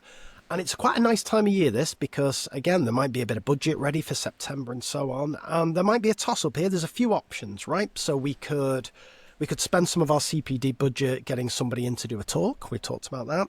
Or we could go for one of the big online programs. We could pay for some premium Teach Like a Champion stuff. We could sign up to StepLab. Why not bother with any of those? Why are we choosing to go with Carousel Teach? Now, option one is you can say, look, I've explained that answer. Just listen back to the last 2.5 hours. Option two is you can say, look, I'm a professional here. I'm not gonna badmouth anybody, blah blah blah. Or option three is you can use this as a platform to explicitly tell people why to snap it up. Your choice, mate. Well, no, I don't want to swerve it. I'm not ashamed of swerving it, and I think like I really respect a lot of the people you just mentioned. Like I, as a teacher, wouldn't exist if it weren't for Teach Like a Champion. Like that's not even controversial at all. I think, and something that I think I have to hold myself to as well is I don't know. Did you read my post about criticism and critique, the translator? I don't think so. So I listened to a podcast recently, it's a very niche. It's like a podcast about Jewish texts, and there's this ancient Jewish text. It's 2,000 years old, and the interviewer had someone new on who had just retranslated the text, and it's a text that's been translated, half a dozen times or whatever. And the interviewer asked this brilliant question, and I'm giving away like loads of trade secrets here because you can use this on the pod now. He said, I need the listeners, so this is good, Adam. I'll write this down. Go for it. He said, every new translation is an implied criticism. That's good. Yeah. What's your criticism? And that's good.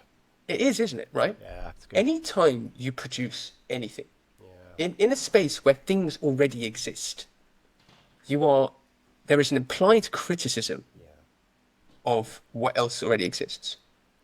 Like, if someone could say, hang on a second, Adam, why are you doing They Behave For Me when there's already Craig Barton's podcast? It's a great question, right? So I have to be ready to answer that. And I have to say, well, I think Craig is like incredible for the sort of long form, deep into the weeds discussions with random weirdos who are probably unhealthily obsessed with the minutiae of teaching and learning. And like, we want to do something that's a bit more lighthearted and maybe topical, maybe every week, and maybe gives a snapshot into people who aren't necessarily just about teaching and learning. We had Natasha Porter on, who's all about prisons, that kind of stuff. So, and I think one of the problems we have in education at the moment is that we've lost this ability to justify what we're producing. And this is a bit spicy, but like, there is so many books and things and summaries and articles that are published, and I'm like, but I don't understand. There's nothing here that isn't in Teach Like a Champion. There's nothing here that isn't in Why Don't Students Like Schools? There's nothing here that isn't in Tips for Teachers. There's nothing here that isn't in Daisy Christodoulou's 7 Myths About Education. Like, why are you publishing it? Right? Like, why? And I think different people have answers to those questions. And some people genuinely think that it's okay, right? Like, that is fine. Yeah, people can publish what they want. The market will decide. Either people will read it or they won't. Okay, that is an opinion. It's not the opinion that I have. Okay? So if I'm going to create something, I have to be able to justify its place in the sense that the other things aren't sufficient, as it were. And I think broadly across the course of the last however many hours I've been on, we've done a lot of that already. I think that there are amazing and wonderful platforms out there run by amazing and wonderful people who I have a lot of time for. Genuinely, and so many of them that I'm grateful to for just pushing the needle, pushing the dial is the phrase, pushing the dial relentlessly, without fear, without favor, with resilience, such giants, genuinely. But there are also things that I think we can do better. Right? There are also things that I think won't work in some schools or won't work in many schools. And I think that some of the stuff we're producing, again, won't work in every school. And there will be some schools that are running Model 1 or Model 3 and doing an amazing job of it. Wonderful. Wonderful. Yeah, keep going. Yeah, why are you even talking to me? Right? But I think that there are a lot of schools that have spent big. Sometimes on people like me, sometimes on online platforms, sometimes on training courses, sometimes on postgraduate qualifications, all of those things, but who are not seeing the change, who aren't seeing any difference on the ground. And what I guess, like, without going over old arguments, I guess the thing that I would say to people is this: aside from the fact that we're incredibly cheap, by the way, like 15 quid a teacher for the first year, I mean, come on, right? But aside from all of that, just slip that in. Yeah, it's literally like, it's less than £1,000 for a school. Slip that in, right? That's moved to the side. Yeah. Aside from that, what I hope people would take away from this and from our conversation is that, for me, details matter. Like, they really matter. And I know sometimes it sounds psychotic and like actually a bit fetishistic about the details and the nuts and the bolts and like the raw mechanics of where everything goes and exactly when on a split by split second basis. But I guess what that means is that you can trust that I've thought that through. You can trust that we, the team, that we've thought through the angles, we've thought through the pitfalls, we've thought through the things that can work, we've thought through the things that won't work, and we've built a product in light of that. And it's not perfect, because nothing ever will be perfect. And it's not guaranteed to do anything, because nothing ever can do that. But it's pretty damn good. It's a good answer. It's a good answer. We'll see. All we can do is put it to the people, Adam. We'll see what their response is, and of course there'll be a link to this in the show notes. I appreciate that. I've got a bonus question for you, and just a little behind the curtain. Adam's ditching me soon. He's going to chat to Dylan Williams, so he's got a tight deadline. I know where I fit in the hierarchy there, but I've got one thing I want to discuss with you in a future conversation, because I think we agree on a lot of things, Adam, but I think we've got a bit of a disagreement or potential disagreement on the role AI can play in terms of supporting teachers in lesson planning. But I don't want to go down that road now, because I think it could be another 2 hours onto this conversation. Instead, let me ask you an AI related question, but not about lesson planning.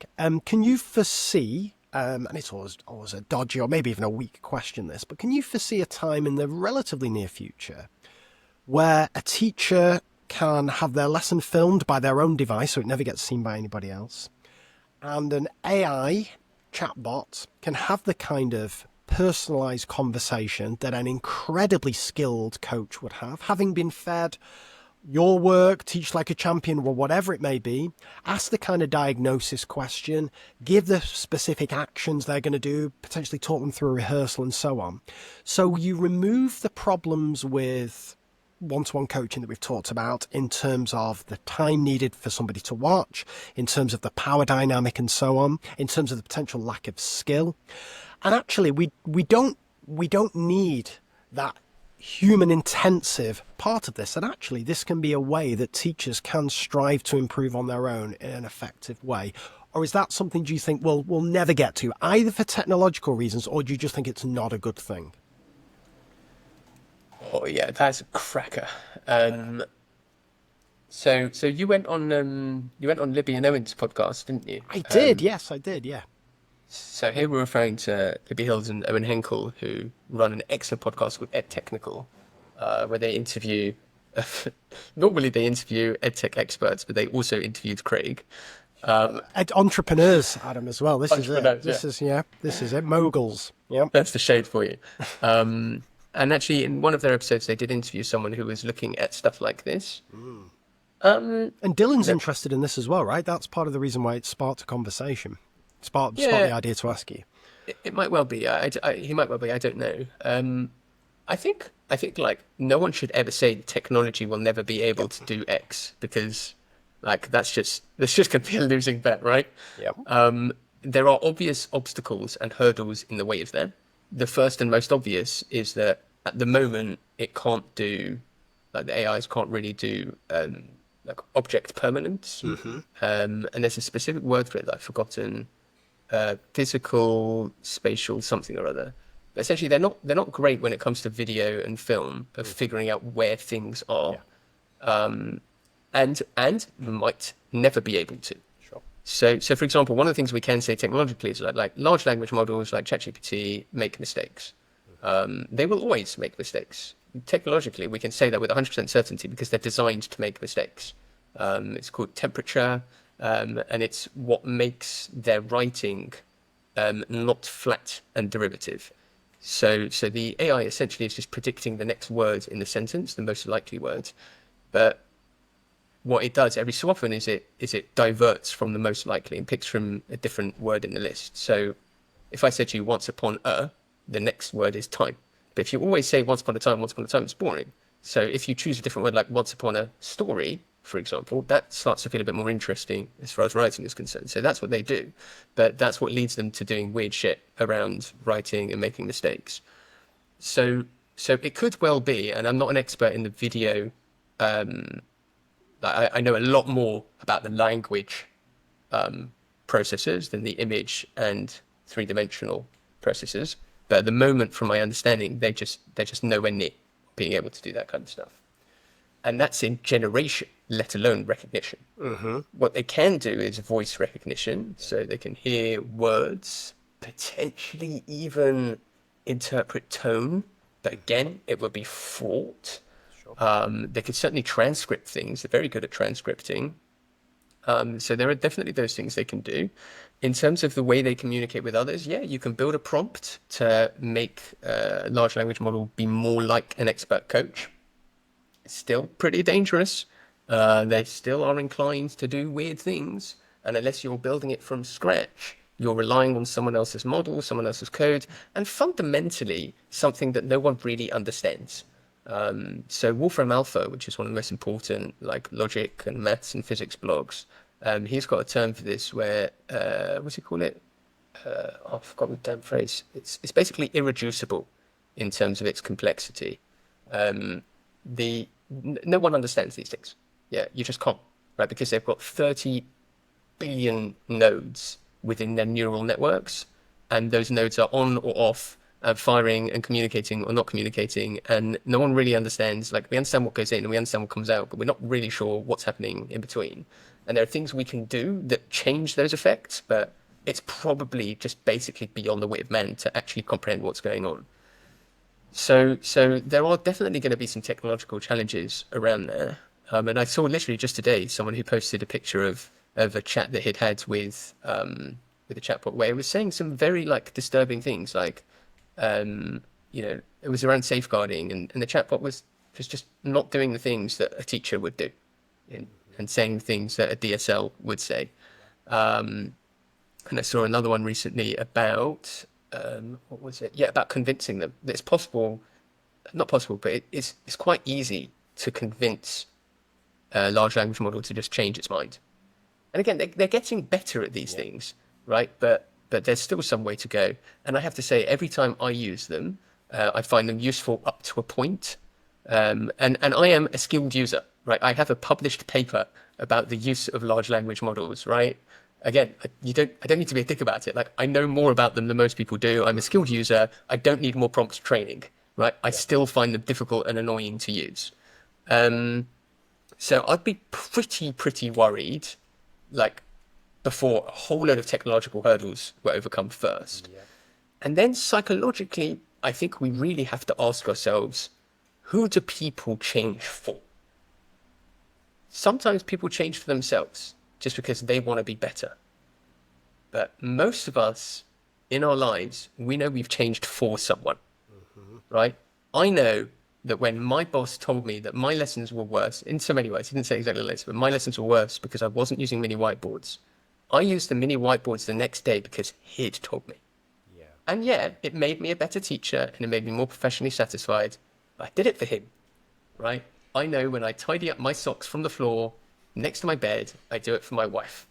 Not because I particularly care about socks or because I think it'll make me a more organized, better, more fulfilled human being, but because it'll annoy my wife if I don't. So to what extent can a computer simulate that?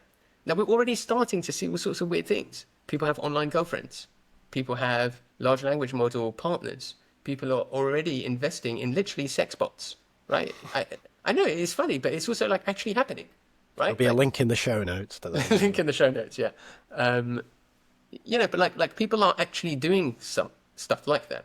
And there will always be people for whom that's okay. But there will always be a large chunk of people who won't work like that. It's a bit like, like driverless cars, right?